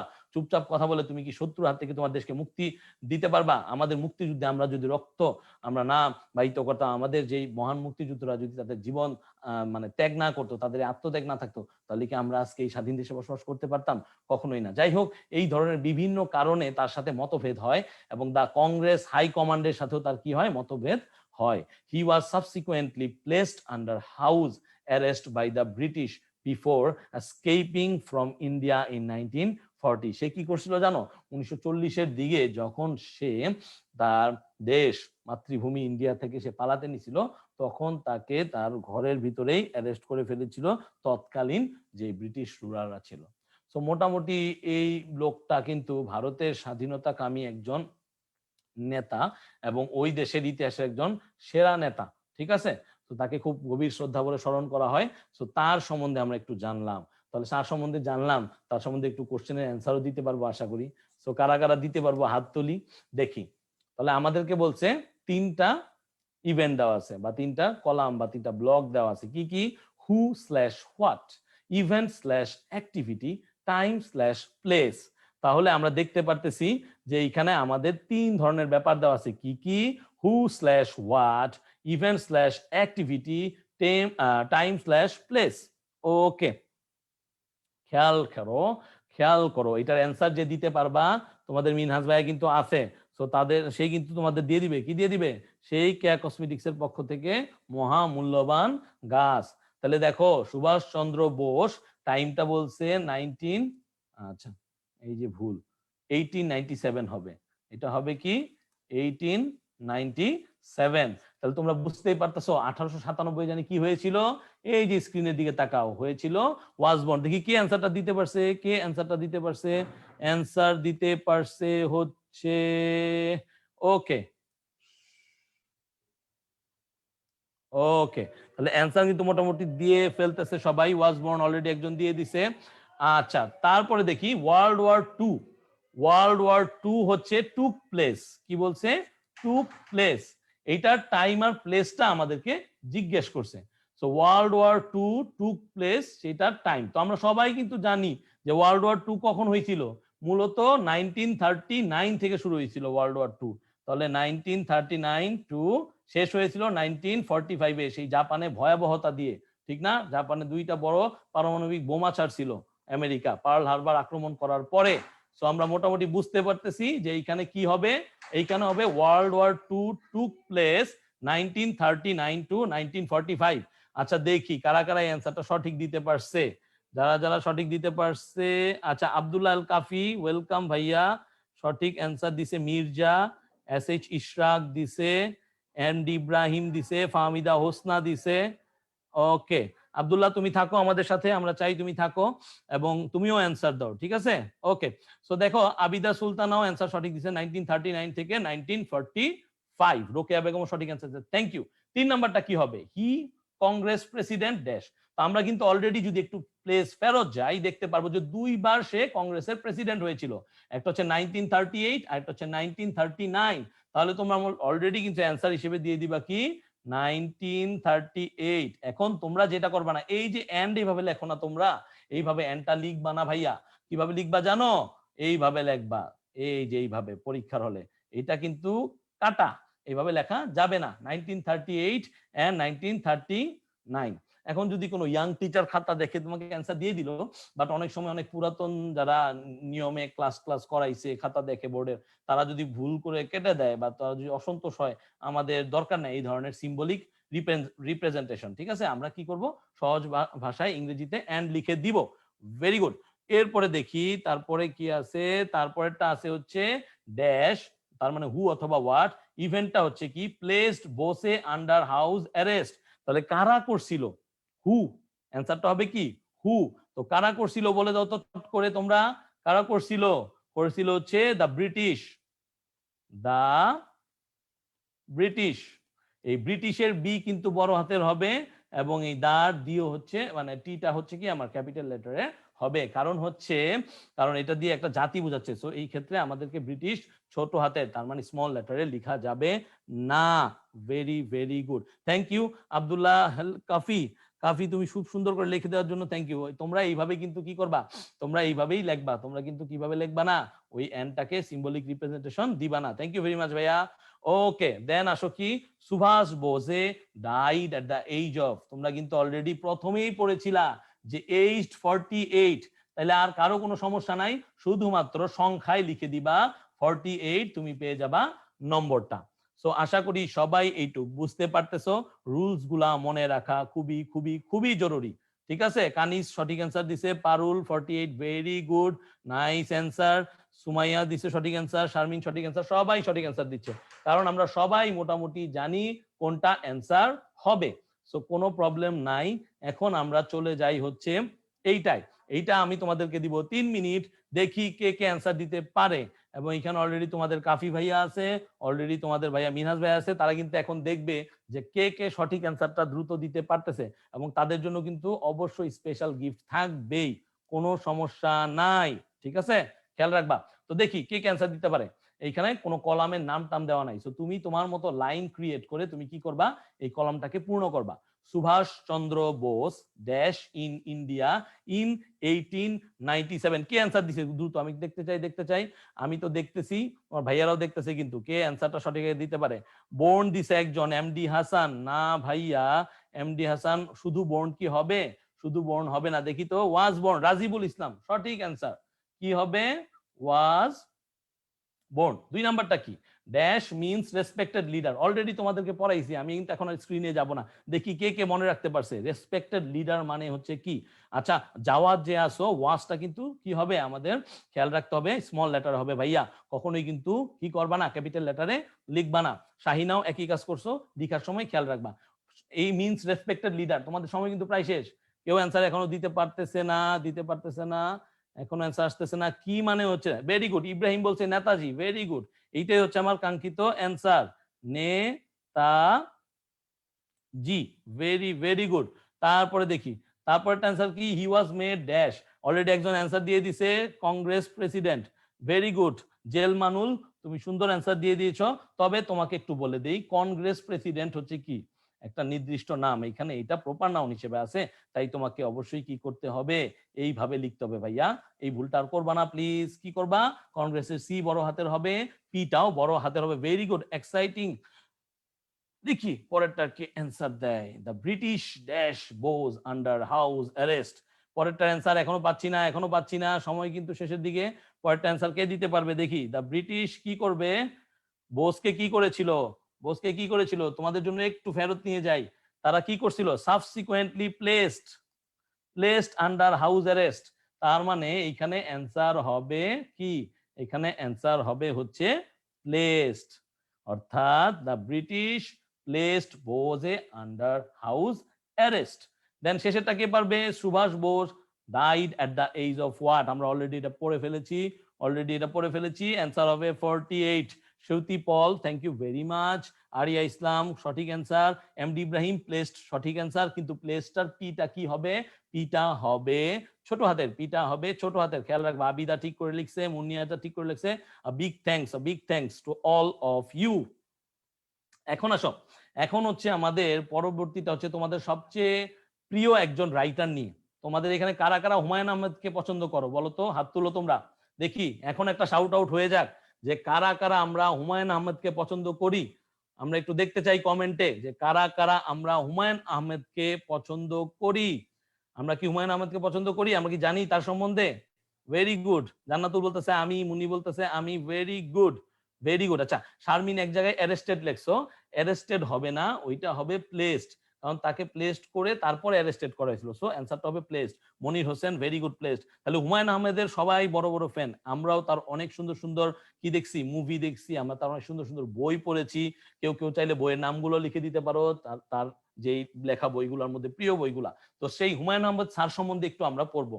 হুমায়ুন আহমেদ স্যার আমাদের মাঝখানে আর নেই, বাট তার যেই ক্রিয়েশন গুলো আছে তা আমরা প্রতিনিয়ত আমরা কি করি, আমরা দেখতেছি, পড়তেছি। একটা ক্যারেক্টার আছে না হিমু, আমার মনে হয় এইখানে অনেকেই আছে যারা হিমুকে পছন্দ করে, তাই না? Very good, very good. দেখি, Humayun Ahmed was a teacher, author, dramatist, playwright, film maker. দেখো কতগুলো গুণ ছিল স্যারের। স্যার একজন স্যার তো ছিলই, তারপরে সে একজন লেখক ছিল, সে একজন কি ছিল, সে নাটক লিখতো, সে একজন কি ছিল, ফিল্ম মেকার ছিল। অর্থাৎ সে কিন্তু অনেকগুলো সুন্দর সুন্দর ফিল্ম তৈরি করছে এবং তার ফিল্মগুলো কিন্তু বেশ মজাদার। আর নাটকগুলো তো মানে জুড়ি নাই, ঠিক না? কোথায় কেউ নেই, এটা আমরা দেখছি না, বাকের ভাই। He was born in Mohanganj, Netrokona. So যার যার বাড়ি মোহনগঞ্জ, নেত্রকোনা, তারা কিন্তু শাউট আউট দিতে পারো, ঠিক আছে? স্যারের বাসা কোথায় ছিল? স্যার মূলত জন্মগ্রহণ করেছিলেন Mohanganj, Netrokona, Mymensingh on 3rd November 1948। খুবই গুরুত্বপূর্ণ, স্যারের জন্মসালটা হচ্ছে 13 নভেম্বর 1948। স্যারের বাবা কি ছিল? His father Faizur Rahman Ahmed. কি নাম? ফয়জুর রহমান আহমেদ। একজন পুলিশ অফিসার ছিলেন তৎকালীন ইস্ট পাকিস্তানে। Was killed by Pakistani military. Pakistani যারা মিলিটারি ছিল তাদের দ্বারা সে কি হয়েছিল, তাদের দ্বারা তাকে মারা হয়েছিল। এবং during the liberation war of Bangladesh in 1971, আমরা জানি আমাদের মুক্তিযুদ্ধ 1971 সালে হয়েছিল, সেই সময় তাকে হত্যা করা হয়েছিল, তার বাবাকে। Then he passed SSC examination from Bogura Zilla School. সেই আমাদের হুমায়ুন স্যার কিন্তু এসএসসি এক্সামিনেশন পাস করেছিল বগুড়া জিলা স্কুল থেকে 1965। সো তোমরাও যার যার স্কুল থেকে কি করতেছো, এইবার এসএসসি পাস করতে যাচ্ছ, ঠিক 2021 সালে। and stood second in the merit list in Rajshahi education board. এবং রাজশাহী এডুকেশন বোর্ডে সে কি করে, সেকেন্ড হয়। তাহলে যারা এই যে বোর্ডে ফার্স্ট সেকেন্ড হতে চাও তারা তোমরা ভালো মতো পড়াশোনা করতে হবে, ঠিক আছে? He passed SSC exam from Dhaka College in 1967। কে কে এই ঢাকা কলেজে পড়তে চাও তোমরা হাত তুলে দাও, যারা ঢাকা কলেজে পড়ার জন্য ইচ্ছুক। 1967 সে ঢাকা কলেজ থেকে পাস করেছিল। He took his honours and masters in chemistry. সে কেমিস্ট্রি আমাদের প্রিয় একটা সাবজেক্ট, যারা সায়েন্সে পড়ি, রসায়ন, সেই সাবজেক্টের উপর সে অনার্স মাস্টার্স করেছিল from the university of Dhaka, Dhaka university থেকে, উইথ ফার্স্ট ক্লাস, একদম ফার্স্ট ক্লাস পেয়েছিলেন সে। He did PhD from North Dakota State University, হচ্ছে ইউনিভার্সিটি যেটা হচ্ছে ইউএসএ তে, সেখান থেকে সে পিএইচডি করেছিল। He worked as a professor of chemistry in Dhaka university. সে কিন্তু ঢাকা ইউনিভার্সিটিতে একজন প্রফেসর হিসেবে কি ছিল, কর্মরত ছিল। সো এখন পরে দেখি, Humayun Ahmed reached his peak of fame.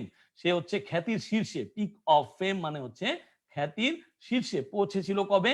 With the publication of his Nobel, তার যে উপন্যাস নন্দিত নরকে। কে কে পড়ছো নন্দিত নরকে? নন্দিত নরকে পড়েছো? জানো তোমরা নন্দিত নরক সম্বন্ধে? কে কে পড়েছো তারা হাত তুলো। নন্দিত নরকে কত সালে হয়েছিল? 1972 সালে পাবলিশ হয়েছিল, ঠিক আমাদের কি বিজয়ের 1 বছর পরে। হি রোট ওভার 200 ফিকশনস। সে হচ্ছে প্রায় 200 ফিকশন টাইপ গল্প সে লিখেছিল। অ্যান্ড নন ফিকশন বুকস, অর্থাৎ ফিকশন আর নন ফিকশনের মধ্যে অনেকের একটা প্যাচ লাগে। ফিকশন হচ্ছে কি একটু কাল্পনিক, যেগুলো হচ্ছে আমাদের নিজের ইমাজিনেশন, হ্যাঁ। আর নন ফিকশন হচ্ছে কি সঠিক ঘটনা, অর্থাৎ যেটা বাস্তব জীবনে ঘটে থাকে। সো এই ধরনের বুক সে লিখছে, of which were best sellers in Bangladesh. বাংলাদেশে এগুলো বেস্ট সেলার হিসেবে পরিচিত পেয়েছিল। এবং his first television drama was Prothom Prohor. অর্থাৎ তার যেই ড্রামাটা ছিল প্রথম, সেটা হচ্ছে প্রথম প্রহর। দেখছো, প্রথম drama Prothom Prohor. It was followed by many dramas and drama serials. এরপরে সে অনেক অনেক নাটক এবং নাটকের মতো করে যে ধারাবাহিক গুলো সেগুলা সে লিখেছে এবং সেগুলো কাস্ট হয়েছে টেলিভিশনে। He also directed many films. সে অনেক অনেক ফিল্ম কি করছে, ডিরেকশন দিছে, based on his own stories, তার নিজের নিজের যে স্টোরি সেগুলোর উপর ভিত্তি করে, তাই না? ফর হিজ আউটস্ট্যান্ডিং অ্যাচিভমেন্টস, তার এই ধরনের অ্যাচিভমেন্টস গুলোর জন্য he was honoured with many awards. তাকে অনেক ধরনের কি দেওয়া হয়েছিল, অ্যাওয়ার্ড দেওয়া হয়েছে, ইনক্লুডিং বাংলা একাডেমি অ্যাওয়ার্ড। তাকে কিন্তু বাংলা একাডেমি অ্যাওয়ার্ডও দেওয়া হয়েছে, লেটস নট ফরগেট, ঠিক আছে? তাকে বাংলা একাডেমি অ্যাওয়ার্ড দেওয়া হয়েছে 1981 সালে। কোন সালে? 1981 সালে। এন্ড 21 পদক হচ্ছে 1994 সালে। 1994 সালে সে 21 পদক দিছে। So he died on 19 July 2012 সে কিন্তু বাংলাদেশে মারা যায়নি, সে মারা গেছিল নিউ ইয়র্কে। কোথায়? Valley view hospital, valley view হসপিটালে সে মারা গেছিল। হি ওয়াজ বারিড ইন নুহাশপল্লী, তার সবচেয়ে প্রিয় একটা জায়গা, যেখানে সে কি করছে, অনেক ধরনের নাটক এবং এগুলোর প্লেসমেন্ট সেখানে করছে। তো সেইখানেই তাকে কি করা হয়েছিল, সেইখানে তাকে সমাহিত করা হয়েছে 2012 সালে। তো যদি তোমরা ভালো মতো পড়ে থাকো তাহলে আসো দেখি কে কে এই অ্যান্সার গুলো আমরা দিতে পারি। এখন দেখি কারা ভালো মতো বুঝেছি আর কারা ভালো মতো বুঝিনি। যারা ভালো মতো বুঝেছি তারা কিন্তু কি করতে পারবো, সুন্দর মতো অ্যান্সার গুলো দিয়ে দিতে পারবো। আচ্ছা, পিক মানে কি? একজন বলছে খাদিজা, পিক মানে হচ্ছে কোনো কিছুর শীর্ষ বা চূড়া, ঠিক আছে? তো সে তার খ্যাতির শীর্ষ বা চূড়ায় পৌঁছাইছিল কিসের মাধ্যমে? ওই যে তার নন্দিত নরকে, ওই জিনিসটার মাধ্যমে, ওই নোবেলটার মাধ্যমে। ওকে, ভেরি গুড। আচ্ছা, এইখানে আমরা দেখি এখন কে কে অ্যান্সার গুলো দিতে পারে। অ্যান্সার গুলো কে দিতে পারে? Humayun Ahmed, passed SSC 1965। কোথা থেকে অ্যান্সারটা কে আগে দিবে দেখি, কে আগে দিতেছে? Very good, Bogura Zilla school. কোথা থেকে? বগুড়া জিলা স্কুল। যারা যারা বগুড়া থেকে আসো এবং এই স্কুলে পড়ো তারা শাউট আউট করো, ঠিক আছে? Bogura Zilla school, very good very good. Bogura, দেখবা যে ইউ আছে একটা। দেন ফয়জুর রহমান আহমেদ, কে ছিল ফয়জুর রহমান আহমেদ? বলতো কমেন্টে কে ছিল? ফয়জুর রহমান আহমেদ কে ছিল? ছিল তার বাবা। সে মারা গেছিল কাদের দ্বারা? পাকিস্তানি হানাদার বাহিনীদের দ্বারা। কত সালে? 1971 সালে। তাহলে ইন 1971, ওয়ান অন কিন্তু দেওয়া যাবে না, কি দিতে হবে? ইন 1971 নন্দিত নরকে কি হয়েছিল? Was published. ভেরি গুড, সুন্দর, সবাই অ্যান্সার দিতেছে দেখতেছি। আমিও একটু লিখে দেই, ওয়াজ পাবলিশড ইন 1972। তারপরে দেখো তো, dash were written by him. সে অনেক কিছু কিন্তু লিখছে। কি লিখছে বলতো? সেখানে সুন্দর করে লেখা ছিল যে over 200 fiction and non fiction books. তাহলে আমরা শুধুমাত্র এটাই লিখে দেবো, খুব সুন্দর করে লিখবো। ওভারের ওটা বড় হাতের হবে, ঠিক আছে? Over 200 fictions and non fiction books. খুব ভালো মতো মনে রাখবা, ওভারের এই ওটা কি হবে? ব্লক লেটারের হবে। এবং হি ডাইড অন 19 জুলাই 2012। কোথায় মারা গেছিল বলতো? যারা যারা নতুন আসছো তারা বলতো কোথায় মারা গেছিল সে? সে মারা গেছিল হচ্ছে ইউএসএ তে একটা হসপিটালে। সে হসপিটালের নাম সহ লিখে দিব, এট বেলে view hospital in new York. মনে রাখবা, নিউ ইয়র্ক লেখার সময় এন বড় হাতের হবে, ওয়াইও বড় হাতের হবে, ঠিক আছে? বেলে ভিউ হসপিটাল যেহেতু একটা প্রপার নাউন, এখানে বিটাও বড় হাতের হবে, এইচটাও বড় হাতের হবে। বারবার বলে দিচ্ছি, দয়া করে মনে রাখবা, কাইন্ডলি মনে রাখবা। মনে না রাখলেই কিন্তু ভুলে যাবে। দেখি এখন কারা কারা অ্যান্সার দিতেছে। আচ্ছা, অলরেডি সবাই অ্যান্সার দিতেছে। খাদিজা অ্যান্সার দিছে, ওয়াজ পাবলিশ, ভেরি গুড। আবিদা বলতেছে 1971, ভেরি ভেরি গুড। অচেনা নদী বলতেছে 1971, হ্যাঁ সঠিক আছে, অ্যান্সার সঠিক হয়ে গেছে। আহসানুল কবির সে বলতেছে হচ্ছে over 200 fiction and non fiction. হ্যাঁ, তুমি এটা একটু কারেকশন করে নাও আহসানুল কবির, এটা হবে ওভারের ওটা হচ্ছে বড় হাতের দিবা, তার মানে ব্লক লেটারে। এবং যেটা করবা, যেহেতু এটা বাক্যটা শুরু করছে, সেন্টেন্সটা একদম প্রথমে আছে কিন্তু, ঠিক আছে? এবং 200 ফিকশনস বলবা, এস হবে ফিকশনস। কারণ তুমি দেখো, আমি তুমি স্ক্রিনের দিকে তাকাও, স্ক্রিনে স্পষ্ট তোমার এখানে ফিকশনস দেওয়া আছে। সো ফিকশনস লিখবা এবং নন ফিকশনের পরে বুকস কথাটা লিখে দিতে হবে।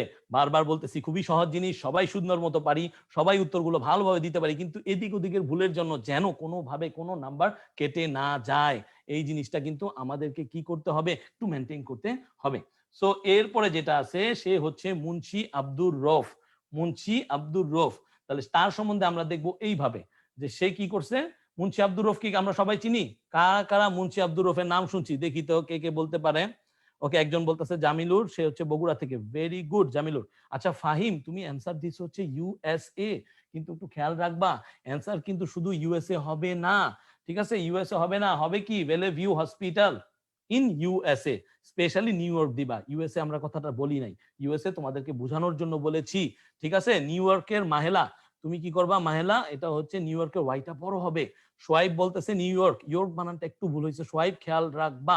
ওকে ওকে, ভেরি ভেরি গুড। 5-এ 5 হয়েছে সবার, ভেরি গুড। শিউলি পল, হ্যাঁ সুন্দর সুন্দর, ভেরি মাচ। তাহলে মুন্সি আব্দুর রউফ কে ছিলেন? আমরা জানি যে তিনি ছিলেন বীর শ্রেষ্ঠ, তিনি ছিলেন বীর শ্রেষ্ঠ, ঠিক আছে? মুন্সি আব্দুর রউফ, তাহলে আমরা হচ্ছে সেকেন্ড যে নিয়মটার কথা বলছিলাম ওই নিয়মে এটা করবো, একটু দ্রুত দ্রুত দেখি 5 মিনিটের ভিতরে আমরা সবগুলো করতে পারি কিনা। মুন্সি আব্দুর রউফ ইভেন্ট বলছে ড্যাশ, ইয়ার বলছে 1943, প্লেস বলছে ফরিদপুর। তাহলে বুঝতেই পারতেছো তার জন্মের কথা বলছে। তাহলে কি বলছে, Munshi Abdur Rouf the lance naik in east Pakistan rifles during the Bangladesh liberation war. Abdur Rouf was born on 1 May 1943। তাহলে চোখ বন্ধ করে অ্যান্সার হবে কি ওয়াজ বর্ন। ঠিক আছে, আচ্ছা দেন আসো সেকেন্ডটা, হি জয়েন্ট 1963 ড্যাশ। তাহলে তুমি মনে করো স্কুলে জয়েন করছো অথবা কলেজে জয়েন করছো অথবা তুমি যেমন আর্মিতে জয়েন করছে, তো সেইখানে আমরা দেখবো যে কত সাল সে জয়েন করে। সে কি করে, সে মূলত সালামতপুর ভিলেজ আন্ডার বোয়ালমারি থানা, যেটার নাম এখন হচ্ছে মধুখালী থানা, ইন ফরিদপুর ডিস্ট্রিক্ট। আমার অনেকেই আছে এখানে যারা ফরিদপুর থেকে, তাই না? এই ফরিদপুর ডিস্ট্রিক্টের সেই সূর্য সন্তান Munshi Abdur Rouf. Rouf had to stop his education, খুবই দুঃখের ব্যাপার, অ্যাট হিজ 8th গ্রেড, মাত্র 8ম শ্রেণীতেই সে পড়াশোনা বাদ দিতে হয়েছিল। He joined the east Pakistan rifles. খেয়াল করো, ইস্ট পাকিস্তান রাইফেলস। অনেকেই ভুলটা করো যে ভাই যে ইস্ট পাকিস্তান ওয়েস্ট পাকিস্তান ছিল, হ্যাঁ অবশ্যই ছিল, কিন্তু তার মানে তো পুরো দেশের নাম পাকিস্তান ছিল না, খেয়াল রাখবা। এবং আমরা যখন লিবারেশন ওয়ার আমরা কি যুদ্ধে জয়লাভ করছি, তারপর আমরা বাংলাদেশ হয়ে গেছি। তো যে কোনো কোশ্চেনে কখনোই যেটা করার চেষ্টা করবা না, সেটা হচ্ছে পাকিস্তান কোনো অ্যান্সার দেওয়ার চেষ্টা করবো না। যেমন ওই ভাষা শহীদদের ক্ষেত্রে তোমরা এই জিনিসটা করছো, এটা একটু খেয়াল রাখবা, ঠিক আছে? আমাদের পাকিস্তান কখনো অ্যান্সার হবে না, ইস্ট বা ওয়েস্ট পাকিস্তান হইতে পারে। আর অন্যান্য ক্ষেত্রে আমরা যারা আছি, মুন্সি আব্দুর রউফ পড়তেছি বা সালাম বরকত জব্বার পড়ছি, তারা সবাই বাংলাদেশের নাগরিক। তাহলে বুঝতেই পারতেছো সে কিসে জয়েন করে। হি জয়েন্ট হচ্ছে, সুন্দর করে লিখবা, খেয়াল রাখবা, এটাকে কিন্তু এইভাবে লিখতে হবে, দা নির্দিষ্ট করে, ইস্ট ই বড় হাতের, তারপরে হবে পাকিস্তানের পি বড় হাতের, তারপরে হবে কি রাইফেলসের আর বড় হাতের, ঠিক আছে? খেয়াল রাখতে হবে। তারপরে কোশ্চেনটা কি দেখো স্ক্রিনের দিকে, হি ওয়াজ এনলিস্টেড 1963 হোয়াট। তাহলে একটু পড়ি, এনলিস্টেড কথাটা আছে, আমার কিওয়ার্ডটা কি? আমার কিওয়ার্ডটা হচ্ছে এনলিস্টেড। দেখি সে কি করে, he had to increase his age. অবশ্য অনেক ছোট বয়সে সে এখানে জয়েন করছে, সো তার বয়সটাকে বাড়াইতে হয়েছে। সো সে কি হয়েছে যে সেইখানে 3 বছর say in order to get the job. So after the preliminary training, আমরা জানি যে সবাই যে এই ধরনের আর্মি অথবা এই ধরনের যেই বাহিনীগুলো আছে এদেরকে আগে প্রিলিমিনারি পরীক্ষা নেওয়া হয়, তারপরে তাদেরকে ট্রেনিং দেওয়া হয় 2-3 বছরের। সেই ট্রেনিংটা কোথায় হয়েছে? ইপিআর ক্যাম্প অ্যাট হয়েছে চুয়াডাঙ্গা। যারা চুয়াডাঙ্গার আছো তারা হাত উঠাও। চুয়াডাঙ্গা এই কাজটা করা হয়েছে। এবং সে কি করছে, went to east Pakistan to receive training. He was enlist. এই যে দেখো আমাদের কিওয়ার্ড আইসা পড়ছে, দেখছো? একটু মনোযোগ দিলে কিন্তু তুমি দেখতে পারো, দেখছো? Enlisted in the east Bengal regiment. কোথায় তাকে এনলিস্ট করা হয়েছিল? In the east Bengal regiment. তাহলে এটার অ্যান্সার হবে দা ইস্ট বেঙ্গল রেজিমেন্ট। খেয়াল রাখবা, ইস্ট বি বেঙ্গল আর সব হচ্ছে বড় হাতের হবে, ঠিক আছে? দেন দেখি পরেরটা কে বলতে পারে, he dash 1971 at Kurighat in Chattogram Hill Tracts. তাহলে একটু পড়ি যে চট্টগ্রাম হিল ট্র্যাক্সে সে কি করেছিল এবং কি ঘটনা হয়েছিল, কারণ আমাদের এখানে শূন্যস্থান দেওয়া আছে ইভেন্ট। যখন কোশ্চেনটা আমার হাতে থাকবে বুঝে বুঝে আমাকে আগাইতে হবে, যেহেতু ইভেন্ট দেওয়া আছে সেহেতু দেখি সে কি ধরনের কাজ করেছিল। দেখি কে বলতে পারো, স্ক্রিনের দিকে তাকাও। সে বলছে সে was attached with a regular infantry unit during the war of liberation. তাহলে এখানে চিটাগাংয়ের কথা লেখা নাই, পরের লাইনটা পড়ি। Munshi Abdur Rouf embraced martyrdom on 18 April 1971 at Kurighat Chattogram Hill Tracts after causing extensive damage to Pakistan army with his MG and forcing them to retreat. অনেক লম্বা একটা লাইন, একটু বোঝার চেষ্টা করো। সে কি করেছিল সেই গুরুত্বপূর্ণ দিনটায়, 18 এপ্রিল 1971 সে শহীদ বরণ করেছিল, অর্থাৎ সে মৃত্যুকে নিজে বরণ করে নিয়েছিল। এমব্রেসড মার্টারডম, ঠিক আছে, এট কুড়িঘাট চট্টগ্রাম হিল ট্র্যাক্স। তাহলে আমাদের যেহেতু এইখানে পর্যন্ত বাক্যটা শেষ হয়ে গেছিল কোশ্চেনে যে এট Kurighat in Chattogram Hill Tracts, তাহলে ইভেন্টসটা কিন্তু হবে তার মৃত্যুর। এবং সেই ক্ষেত্রে আমরা অ্যান্সারটা কি লিখবো? Embraced martyrdom. তোমরা কি সবাই বুঝতে পারছো কি লিখবো? ভেরি গুড, অ্যান্সার আসতেছে কমেন্টসে, খুব সুন্দর করে লিখে দিচ্ছে এমব্রেসড। কিন্তু এমব্রেসড মার্টারডমে ভাইয়ারা এখানে কিন্তু কি হবে না, কোনোটাই বড় হাতের হবে না, দুইটাই কি হবে? ছোট হাতের, স্মল লেটার। হি ড্যাশ 1971 রাঙামাটি। তাহলে একটু পরের লাইন পড়ি, তাহলে আমরা অত বুঝতে পারবো সে কি করেছিল। হি ওয়াজ বারিড এট নানিয়ারচর উপজেলা ইন রাঙামাটি। যারা রাঙামাটি গেছো তারা কখনো সময় পেলে দেখে আসতে পারো, তোমাদের বীরশ্রেষ্ঠ, আমাদের বাংলাদেশের একজন সূর্য সন্তান, ঠিক আছে, তাকে সমাহিত করা হয়েছিল। তাহলে চোখ বন্ধ করে ইভেন্টটা হবে তার ওয়াজ বারিড। তাহলে মোটামুটি আমাদেরকে কিন্তু বুঝতে হবে, বুঝে বুঝে উত্তরগুলো দিতে হবে। দেখি তো যারা আসি তারা সঠিক অ্যান্সার গুলো লিখতে পারতেছি কিনা। ভেরি গুড, ওয়াজ বারিড লেখছে সোহাইব। আফরিন, মুন্নি, বারিড হবে না, ওয়াজ বারিড হবে। ঠিক আছে, কি হবে Munni? Was buried. Very good, very good, very good. M A Fahim, তোমার ক্ষেত্রেও তাই বলবো, ওয়াজ বারিড হবে। ঠিক আছে, সে তো নিজেকে কি করে নাই, সে নিজেকে তো আর দাফন করে নাই, সে তো মারা গেছে। সো এটা প্যাসিভ ওয়াইজ হবে। হ্যাঁ, আমরা অলরেডি রাইট ফর্ম অফ ভার্বসে কিন্তু এই প্যাসিভ নিয়মটা ভালো মতো পড়ে আসছি। যারা খেয়াল করো নাই ক্লাসটা, তারা আবার ক্লাসটা কাইন্ডলি করে নিবা। ওকে, ভেরি গুড। তন্ময়, আমরা আর একটু সময় নিব, 5 থেকে 7 মিনিট সময় হবে তো, তাহলে আমরা আরেকটা পড়তে পারবো। একটু 7 মিনিট সময় সময় হবে, একটু থ্যাংক ইউ, তাড়াতাড়ি শেষ করলে ভালো হয়, একদম শেষ করে থ্যাংক দিয়েছে। You very much, thank you very much Tanmoy, thank you very much. তোমার তন্ময় ভাইকে তোমরা সবসময় ধন্যবাদ জানাবা, কারণ সেই কিন্তু ও অনেক পরিশ্রম করতেছে তোমাদের এই ক্লাসটা যেন সুন্দরভাবে হতে পারে। ওকে, থ্যাংক ইউ। তাহলে এখন দেখো তোমাদের যেই আনসিন কম্প্রিহেনশনটা আছে সেটা হচ্ছে জন মিল্টন। এখন আমাকে বলো, জন মিল্টনের নাম কারা কারা ফার্স্ট শুনলা আজকে? এখানে যারা আসি তারা কারা কারা জন মিল্টনের নাম ফার্স্ট শুনলা? দেখি, জন মিল্টন কে ফার্স্ট শুনছো? আর যারা যারা শুনে আসো তারাও বলতে পারো। জন মিল্টন ছিলেন একজন কবি। এই কবির অনেক দুঃখ ছিল, কারণ কি, সে একটা পর্যায়ে অন্ধত্ব বরণ করতে হয়েছিল, তাকে সে অন্ধ হয়ে গেছিল। সো তার গল্পটা একটু টেনে টেনে পড়ে ফেলি। John Milton was a great poet after William Shakespeare.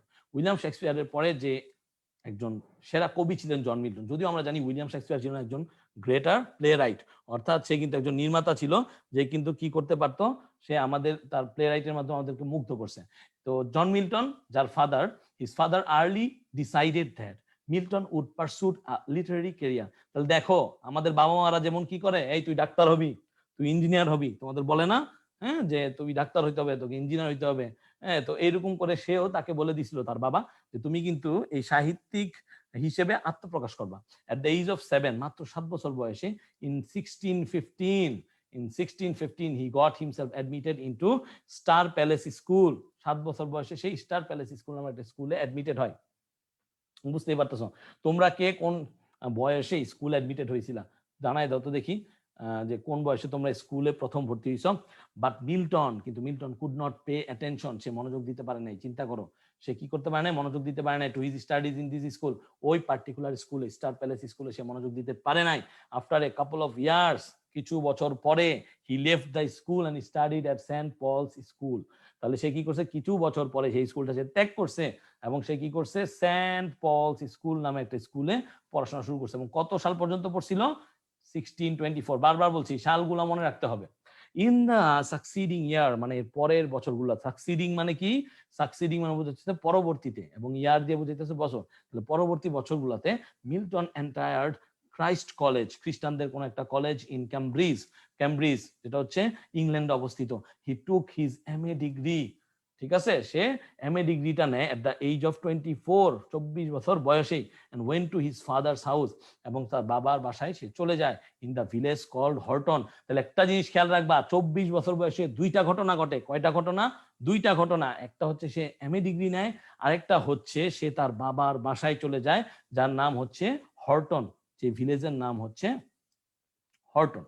Milton's father however had faith in his son, হ্যাঁ, তার বাবার তার প্রতি অনেক অগাধ বিশ্বাস ছিল, and allowed him to continue his studies at Horton from 1632 to 1638। তাহলে 1632 থেকে 1638 পর্যন্ত তাকে পড়াশোনা করার জন্য সে কি করছে, অ্যালাউ, অর্থাৎ তাকে অনুমতি দিছে।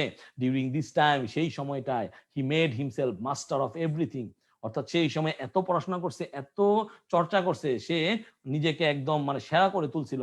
Worth knowing in the literature, এবং সে সাহিত্যের বিভিন্ন শাখা সম্পর্কে সে সব কিছুই সে মোটামুটি শিখে নিয়েছিল। এবং সে কি করছে, রোম মানে রোমের কালচার, গ্রিস মানে গ্রিক সাহিত্য, ইটালি, তারপরে হচ্ছে ফ্রান্স, স্পেন, তারপরে ইভেন সে বাইবেল সম্বন্ধেও সে খুব ভালো জ্ঞান অর্জন করেছিল। In 1643 Milton met Mary Powell. সবার জীবনে একটা এরকম সময় আসে যখন কি করে কাউকে পছন্দ করে এবং তাকে বিয়ে করে ফেলে। সো এরকম কি হয়েছে, সেই ম্যারি পাওয়েলকে সে পাইছিল কোন একটা ওকেশনে এন্ড ম্যারিড হার, তাকে বিয়ে করে ফেলছিল। But this great poet became blind. আহারে, বিয়ে করার পর সে কি হয়ে গেছে, ব্লাইন্ড হয়ে গেল ইন 1652। মাত্র 9 বছরের মাথায় সে অন্ধত্ব বরণ করে। The idea behind this famous work paradise lost, এইটার নাম তোমরা অনেকেই শুনে থাকবা যারা সাহিত্য সম্পর্কে একটু খোঁজ খবর রেখে থাকো, প্যারাডাইজ লস্ট। কারণ প্যারাডাইজ লস্ট হচ্ছে মূলত আমাদের আদম এবং যে বিবি হাওয়া, ওনার যে কাহিনীটা, ওই যে গন্ধম বৃক্ষের গন্ধম ফল খেয়ে ফেলেছিল, ওইটা নিয়ে ওই কাহিনীটা, ঠিক আছে। সো প্যারাডাইজ লস্ট ওরা বলে অ্যাডাম এন্ড ইভ, ঠিক আছে।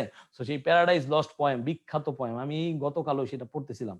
saw the light of the day in the year 1665। দেখো, saw the light of the day, তার মানে হচ্ছে কি এই কবিতাটা কি দেখে, আলোর মুখ দেখে, আলোর মুখ দেখে 1665 সালে। কত সালে? 1665 সালে। 9 years after its publication, 9 বছর পরে, এটা পাবলিশ হওয়া 9 বছর পরে, the great artist in English literature died in the year, যেটা হয়েছে 9 বছর পরে, এখানে একটু ভুল আসছে, সেটা হয়ে যাবে 74। তাহলে আমরা এখন চলে যাই জন মিল্টনের সম্পর্কে যেই ধরনের ব্যাপারগুলো আছে। সো এখন একটু দেখি, এখানে কতগুলা ইভেন্ট আছে। হু, name of the events, place or hmm, year or time, contribution, reason and speciality. ও, এখানে কিন্তু প্রায় 6টা দেওয়া আছে, একটু খেয়াল রাখবা, এখানে মোটামুটি 6টা দেয়া আছে। ওকে, ভেরি গুড। 6টা যেহেতু আছে, তাহলে একটু দেখি যারা যারা আছি। জন মিল্টন লেফট স্কুল, তাহলে সে কিন্তু একটা স্কুল ত্যাগ করেছিল। সেই স্কুলটার নাম কি ছিল? সেই স্কুলটার নাম ছিল, যদি তোমরা একটু চলে যাও দেখতে পারো, আমি দেখাই দিয়েছিলাম, সেটা হচ্ছে স্টার প্যালেস স্কুল। কি স্কুল? Star Palace school. সুন্দর মতো তোমরা নামটা লিখে দিবে এইভাবে, স্টার প্যালেস স্কুল। তারপরে সে কি করছে, হি ড্যাশ এট 24। তাহলে আমরা কিন্তু দেখেছিলাম যে 24-এ 2টা ঘটনা ঘটছিল, বারবার বলছি। দেখি কমেন্টে কি সঠিক উত্তরটা লিখতে পারে। আচ্ছা, ওয়াজ বোর্ন একজন লিখছে, না ভাইয়া ওয়াজ বোর্ন না, সে 24 সালে তো বোর্ন করে না, তুমি ওয়াজ বোর্ন যেটা লিখছো একটু ভুল হয়ে গেছে, ঠিক আছে। Okay okay, Star Palace school, Parul Akter, very good very good. Jannatul Naim Bhuban, সঠিক অ্যান্সার। সাফাত সঠিক লিখছে, বাট এটাকে পুরোপুরি লিখতে হবে সাফাত। স্টার প্যালেস স্কুল, পিটা বড় হাতের হবে এবং স্কুলের এসটাও বড় হাতের হবে। দেন হচ্ছে সে 24 সালে 2টা ঘটনা ঘটায়। সো আমরা কি করব, প্রথম ঘটনাটা লিখবো যে টুক হিজ MA ডিগ্রি। টুকও লিখতে পারি, গটও লিখতে পারি, ঠিক আছে। হিজ MA ডিগ্রি, ওকে। তারপরে Milton's father allowed him to study, আমরা দেখছিলাম একটা লাইনে, মিল্টনের বাবা তাকে আবার কি করছে, পড়াশোনা করার জন্য দিছে। যখন সে তার গ্রামে চলে গিয়েছিল, তাহলে সেটা কই ছিল, প্লেসটা কই ছিল, তার গ্রামের বাড়ির নাম কি ছিল বলো তো? দেখি দেখি কে লিখতে পারে, তার গ্রামের বাড়ির নাম কি ছিল? মিল্টনের গ্রামের বাড়ির নাম খুব ভালো করে বলেছিলাম, 2টা ঘটনা ঘটে। গ্রামের বাড়ির নাম কি ছিল? হর্টন। গ্রামের বাড়ির নাম কি ছিল? হর্টন। তাহলে হর্টন যেহেতু একটা প্লেসের নাম, সেই ক্ষেত্রে এইটা বড় হাতের হবে।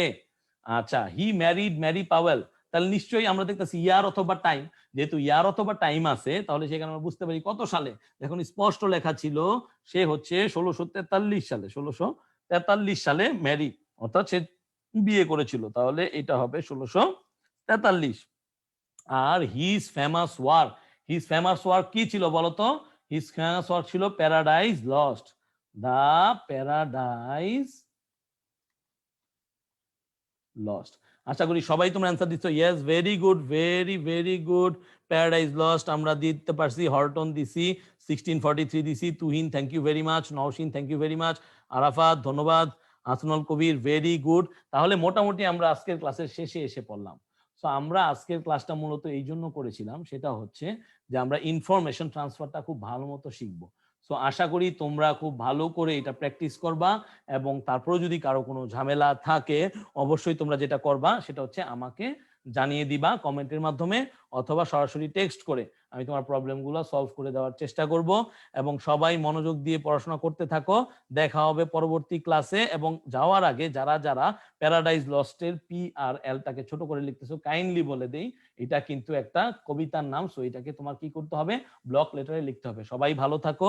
মিনহাজ শেষ হয়ে গেছে। সবাইকে আসসালামু আলাইকুম।